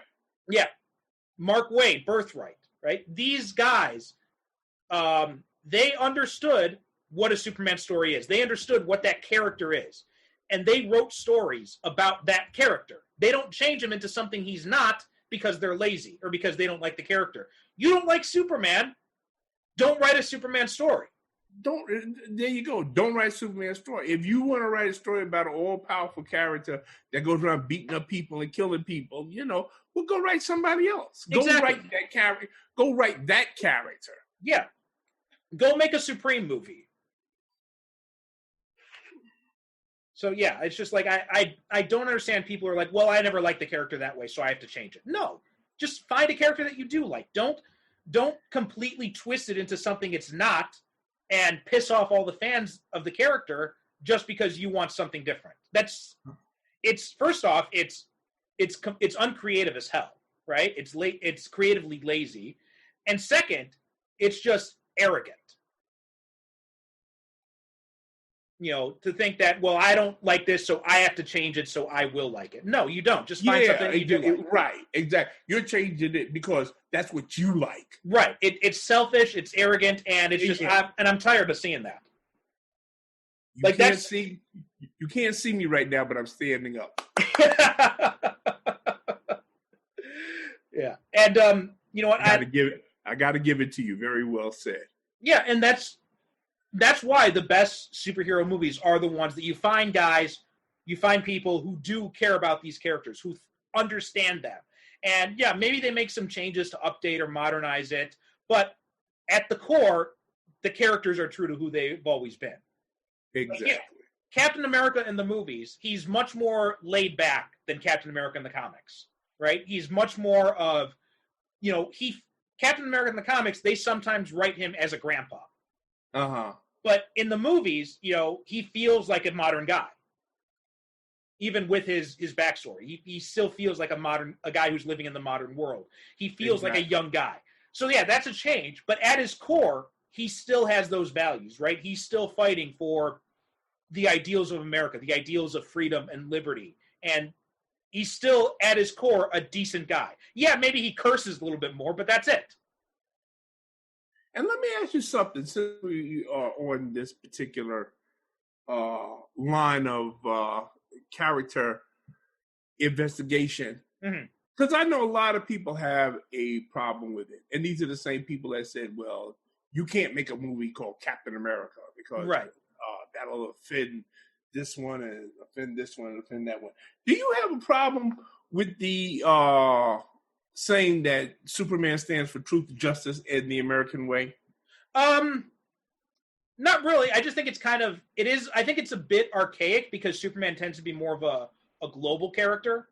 Mm-hmm. And so I think there is a little bit of, and also the thing about the American way part is that really came out during the 50s, during the Red Scare. Right. But before that, it was just truth and justice. Mm-hmm. So my whole thing is like people saying like, oh, it's so integral to Superman. Well, it's really not. It wasn't there to begin with. So I don't really have a problem with it one way or the other. Oh, okay. I noticed that's in this movie. I didn't pick up on it before, but that's what Perry White said. Perry White says, yeah, does he still stand for truth and justice? Yeah, truth, justice, all that stuff. Yeah. And all that stuff, yeah. Well, you got to remember, when this came out as well, it was at the height of the Iraq War. So, and now America's standing is probably even worse than it was back then. But America's standing was like the worst it had been in like 50 years at that point. So I understand why they didn't put that in the movie, because they had an international market to think of. So I think that made sense. It didn't fit, and it wasn't told in this when he used truth, justice, the American way. They were able to make a commentary on it when Lois said, "You're going to end up fighting every elected official in the country." Right. Yeah, I remember. Yeah. But in this, they didn't really have that moment to do some sort of commentary on it, so I understand why they left it out. Gotcha. Very good. Thank you. But yeah. In general, I don't have a problem with it. Like, one of my favorite Superman stories is actually titled "What's So Funny About Truth, Justice, and the American Way?" And the American Way. Yeah, right, I was thinking about that too. Yeah. So yeah, they use that, and that's one of my favorite Superman stories ever. Like, I don't have a problem with it, also the thing about Superman is that I always find it hilarious when xenophobic conservatives get pissed off about Superman, like them changing something about Superman's patriotism or something, when Superman himself is an illegal immigrant. Well, he's the ultimate immigrant story. He's the ultimate immigrant story. He's an illegal immigrant. He's a refugee. Literally a refugee. Yeah, literally a refugee, yeah. Yeah. And then he's raised here. He ends up adopting these values, and he ends up fighting for them. But he also fights on a global level. He doesn't just fight for America. And I think that's one of the things. That's the only reason the only quibble I have with the American way thing is that Superman's so much bigger than just one country. That's just how I feel about it. Very profound. Thank you. Yeah, no problem. I appreciate your insight. No, yeah, that's cool. Yeah. Now, I also want to talk about the Kryptonite Island, because this, or just like those scenes when he goes and he rescues Lois, Richard, and Jason from the sinking ship, and right there's that, like I even get kind of chills thinking about remembering when you just hear that slow build to the music and you see the feet land on it, and then you just see the shield in the window as he pulls it up, and then it cuts to Brandon Routh coming out of the water, and he's just holding on. And there's this massive ship, and he's like this small speck. He's pulling this whole because like half of the ship is falling into the water. It's broken apart, and that thing is honking huge. It is, yeah. And then he's holding it with one hand. He pulls the door off, and he reaches his hand in for Richard to take, and he's like, "Do you have them?" And he's like, "Yeah, I've got them both." And he just lets it go, and it's like so effortless while he's just hovering there. It's such the way Singer films Superman using his powers, like you realize that it feels like Superman. And he's so calm about it. He says, "Do you have them?" Right. He's not sure what I got them. I go, okay. And he just lets the ship go. You know? Well, it's like we said about, in like, remember when we talked about Superman the movie, and I was talking about how Grant Morrison's theory of Superman is that because nothing can hurt him, because he's so powerful, he's someone who would just be relaxed all the time. And we talked about that Christopher Reeve scene when he's being interviewed by Lois, and he's just sitting there very relaxed and casual on her terrace. There's a lot of that in Brandon Routh too, and the way he's using his powers. He's just chill, He's He said, "Yeah, okay. Well, as long as you got him, okay." And he just lets the ship go. Like it's not and he does the same thing that Christopher Reeve does. I mean, when it comes to flying, it's as if he's okay. The actual effort is for him to stay on the ground, because when he gets ready to fly, he doesn't jump or it's not an effort for him to get into the air. He just goes. He just whoosh, and and he's gone. Mm-hmm. Like when he rescues Kitty from the car, and she's like demanding that he take her to a hospital, and he's like, okay, all right, just calm down. And it's just like it's like he just takes a step and he just like hovers gently off the ground. Yeah, and he's gone.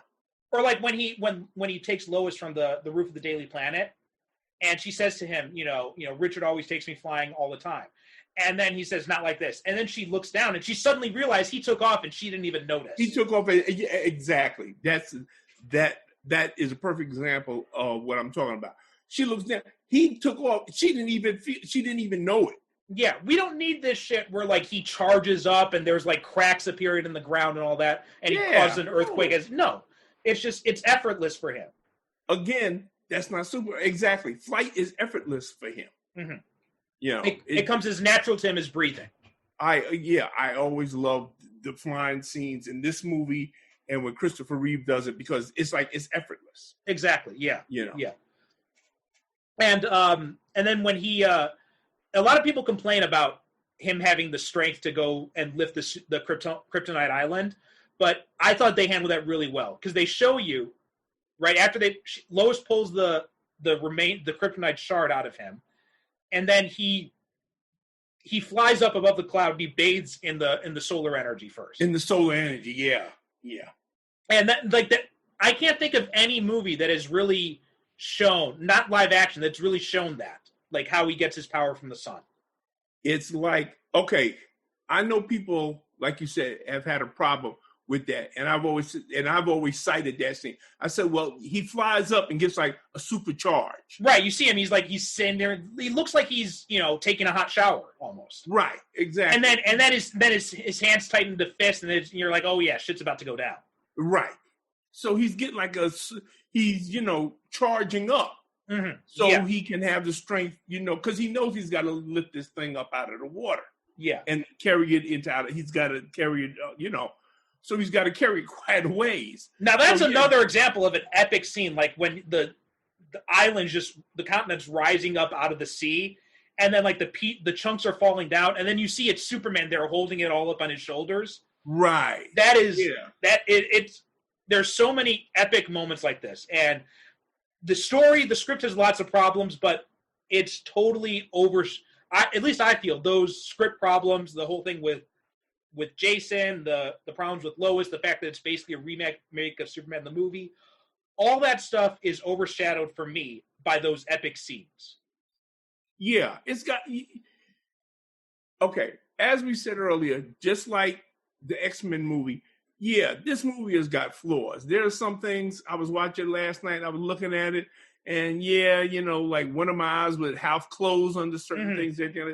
But let me say this: those little things does not spoil my overall enjoyment of the movie, and I see the love and the respect that Singer has for the character in this movie, and it's kind of hard to argue against that. Yeah, it's hard for me to argue against a guy who has such love and respect for this character, and he wanted to present his version of the movie that he no doubt grew up loving. Yeah. That's the best way I could put it. He obviously grew up loving the original Superman movie, and he wanted to make his version of it, which this is. I mean, there's no way of getting around it. This is basically, Superman the movie filtered through his consciousness. Mm-hmm. But, I can't find it in my heart not to recommend this movie because of the flaws. Some movies, yes, I can say, don't go see that. But no, for all of its flaws, I cannot, in all good conscience, say, well, you shouldn't see this because Bryan Singer has such love and respect. If there's the major flaw of it is that love and respect and reverence gets in the way of him, what I think, doing his own take on it. Yeah. And also, I like that they had Ava Marie Saint was also she's a very small role as Martha Kent, but I'm glad they gave her they have something to do with Martha in this movie. Yes, me too. And do you notice that they had the photo of Glenn Ford, who played was it Glenn Ford who played Pa Kent in the original? Yeah, Glenn Ford. And they got his photo framed in the background in her house. I like that. Glenn Ford. And who was only in the movie for about like 2 minutes, but that was the most memorable 2 minutes in any superhero movie. and actually played a Jonathan Kent as Jonathan Kent is supposed to be played. Exactly. Yeah. Not telling him to hide from everything. But yeah, and I also like that. So here's something interesting about this. So General Zod was originally supposed to be in this movie too. Oh God, I'm so tired of General Zod.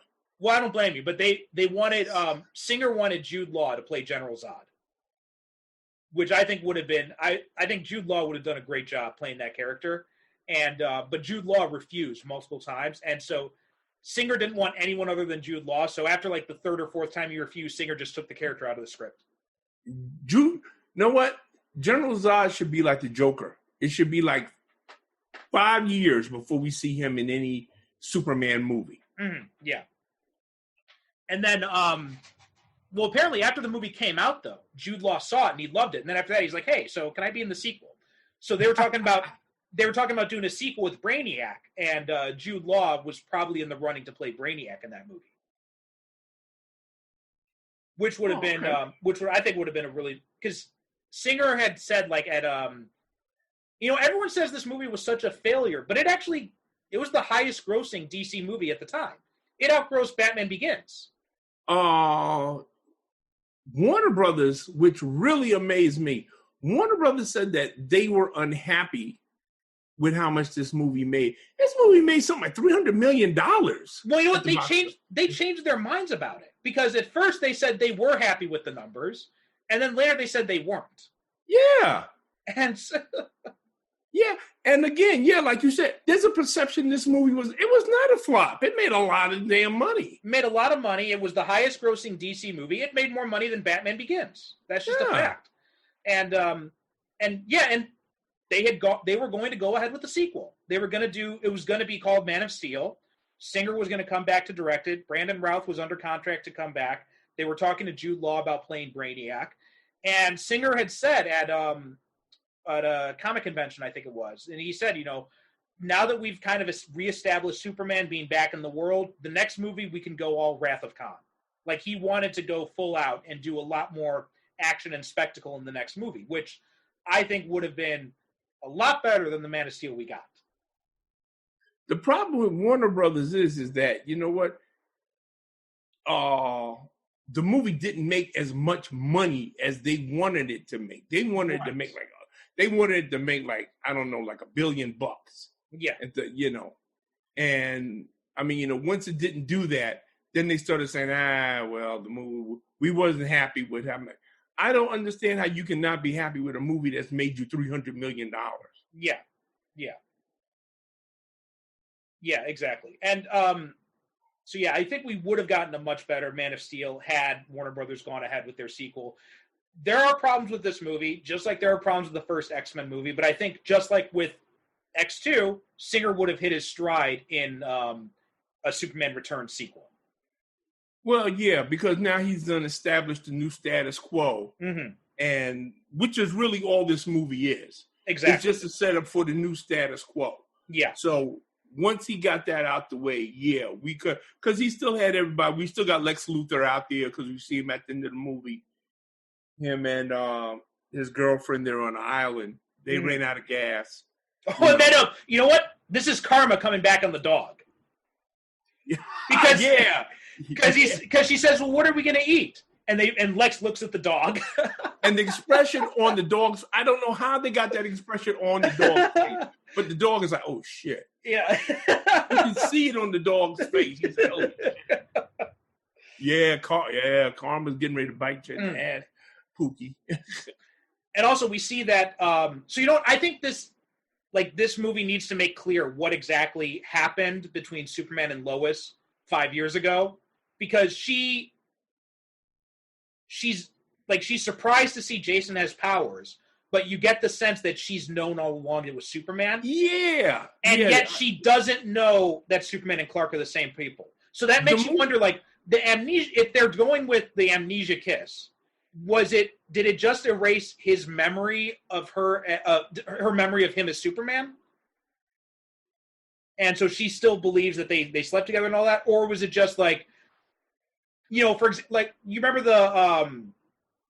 they did the Superman Doomsday animated movie?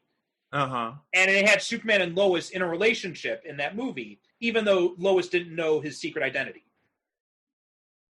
So I wonder if it was something like kind of a similar thing to that, where her and Superman were in a relationship, they slept together, maybe they broke up or something, and then he had to go and find Krypton.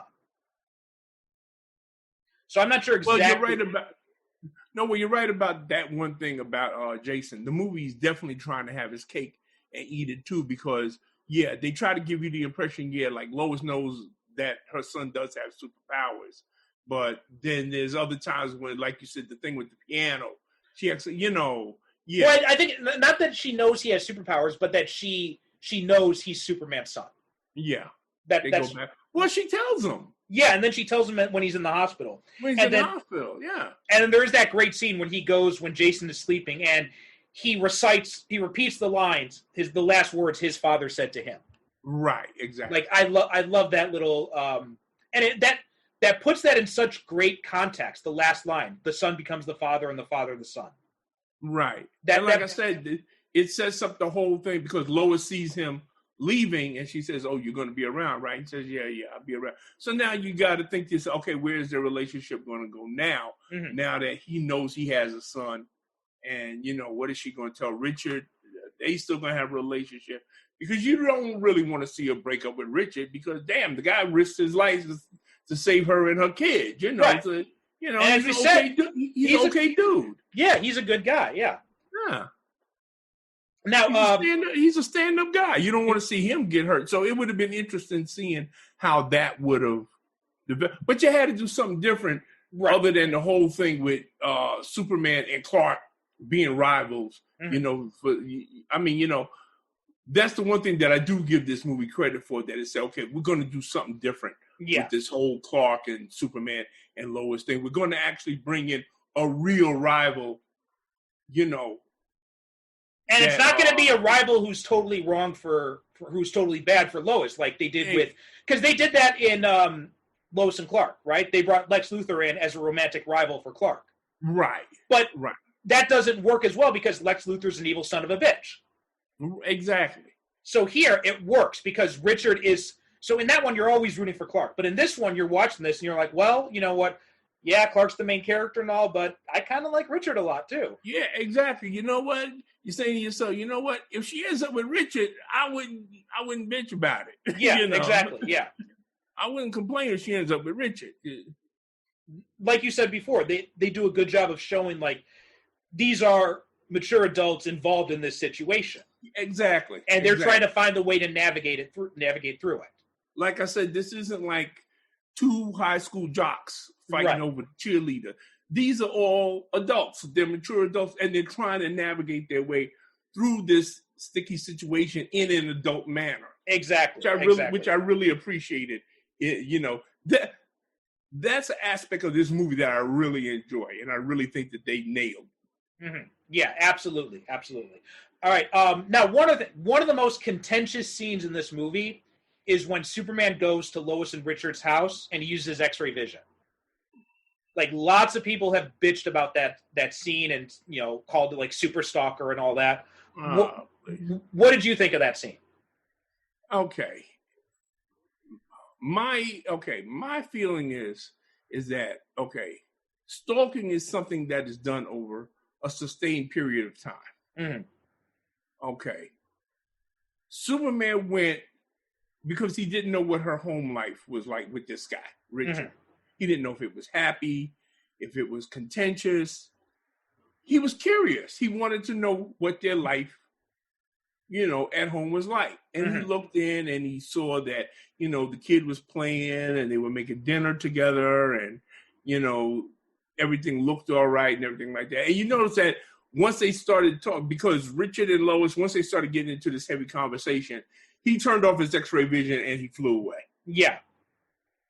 Okay. Yeah. Me personally, I don't see it as stalking.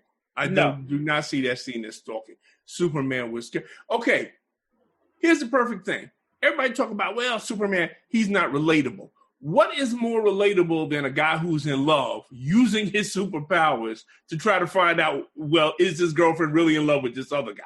Yeah.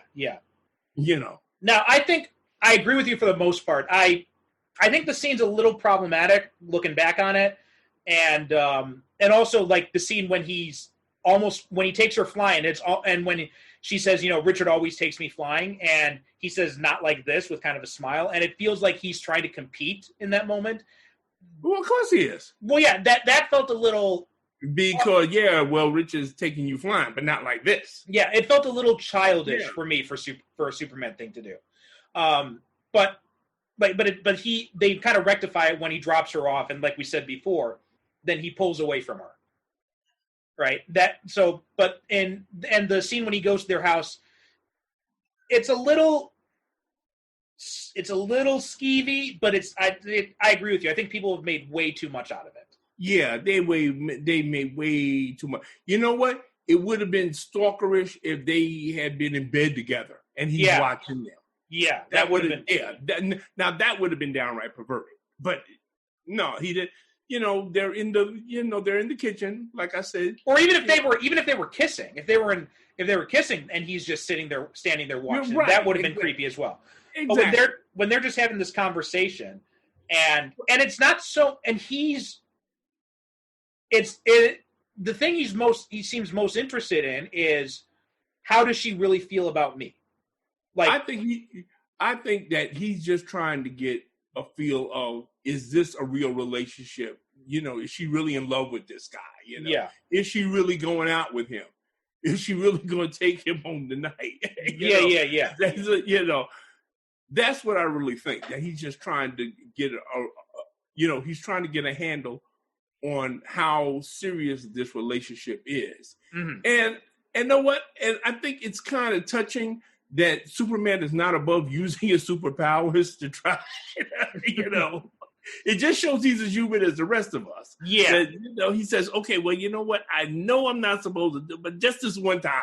Mm-hmm. I'm not, and like I said, once the conversation starts to get like kind of heavy and go in another direction, he turns off he's okay, that's enough. I done heard enough. And he flies off. Yeah. You know what? Okay, let me put it this way, because I tried to be objective. And I see where people would have a problem with this. But for me personally, I think A, they're overthinking it, and B, they're reading too much into it. Yeah, I agree with me. I agree with all that. Yeah. Okay, so any final words on Superman Returns? I think it's a good movie. I do. I think it's a good movie. It's got a lot, and you good people have been listening to me and my good friend go on for the past 2.5 hours, which is how long the movie is. It's got its problems, but it's a good Superman movie. Yeah, it is. I mean, you know what? I was asking on the Superhero Cinephiles group. I usually put 2 movies together and ask the members of the group, well, you like this one or do you like this one? And I had Superman Returns or Man of Steel. If I had a choice between this one or Man of Steel, I'm always going to pick this one. Same here. Every single time. I'm always going to pick this one. Yeah. I would pick Superman Returns over Man of Steel every day of the week and twice on Sunday. Yeah. To me, this is, you know what? Because to me, this feels more like a Superman movie. Right. Man of Steel, yes, it is a Superman movie, but you know what? It's for a certain type of person who sees Superman a different way than I do. Let me put it this way. I'm not knocking the movie. If you're a fan of that movie, please don't think I'm knocking it. If you love it, if you enjoy it, believe me, I'm glad for you. You should love what you love. But that's a movie. But yeah, like I said, I feel that Man of Steel is made for fans of Superman who think of the character in a different way than I do. I will always admit that I always see the character as being like in the mode of Christopher Reeve. To me, that's my Superman. Now, if Man of Steel, if that's your Superman, God bless, you enjoy. But I don't see him that way. I'm going to come out and say, like, I am knocking Man of Steel.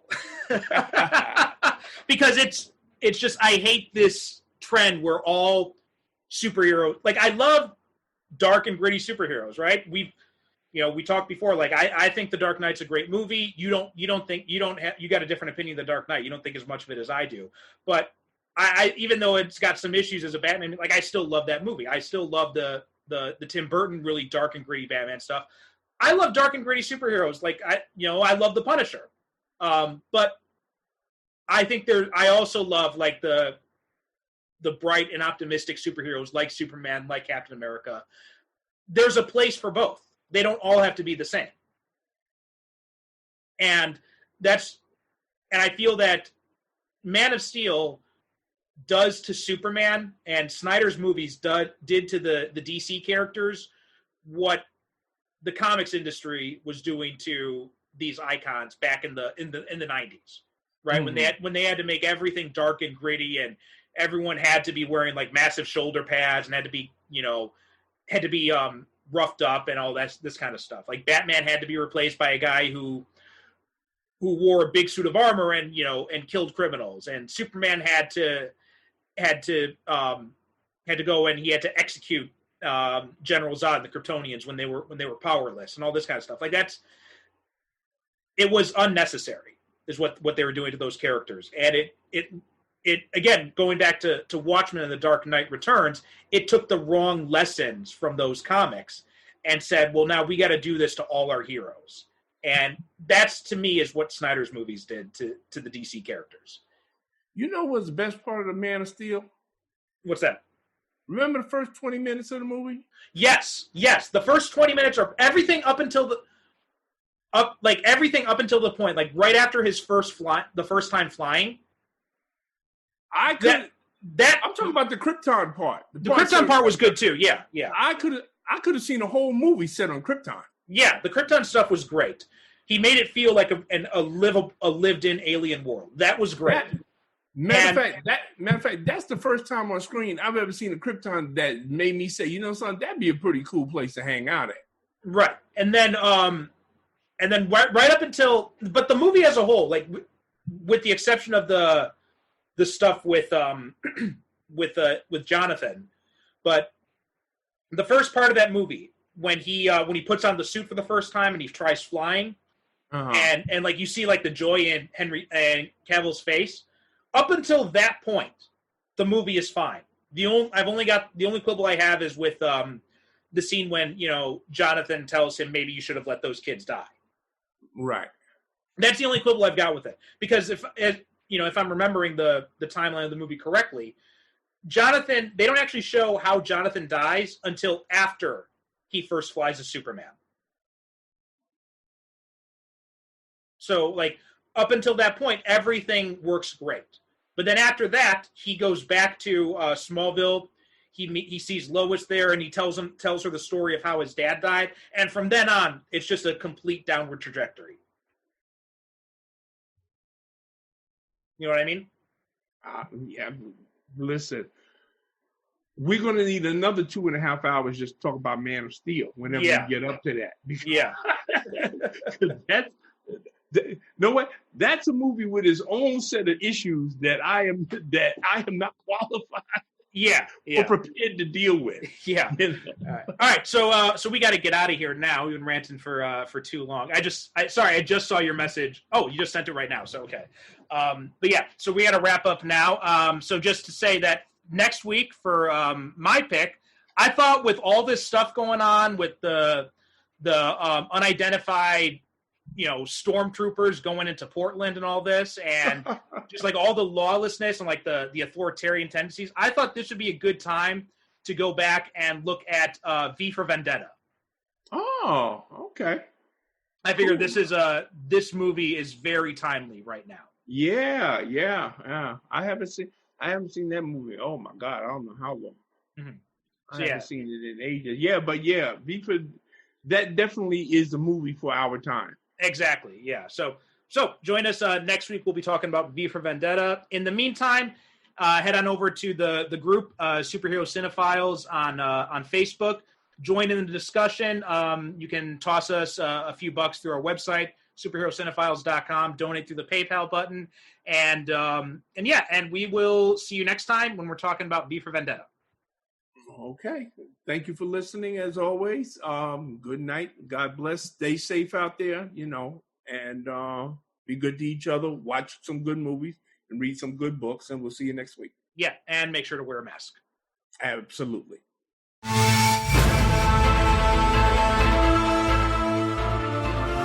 Thanks for listening to the Superhero Cinephiles podcast.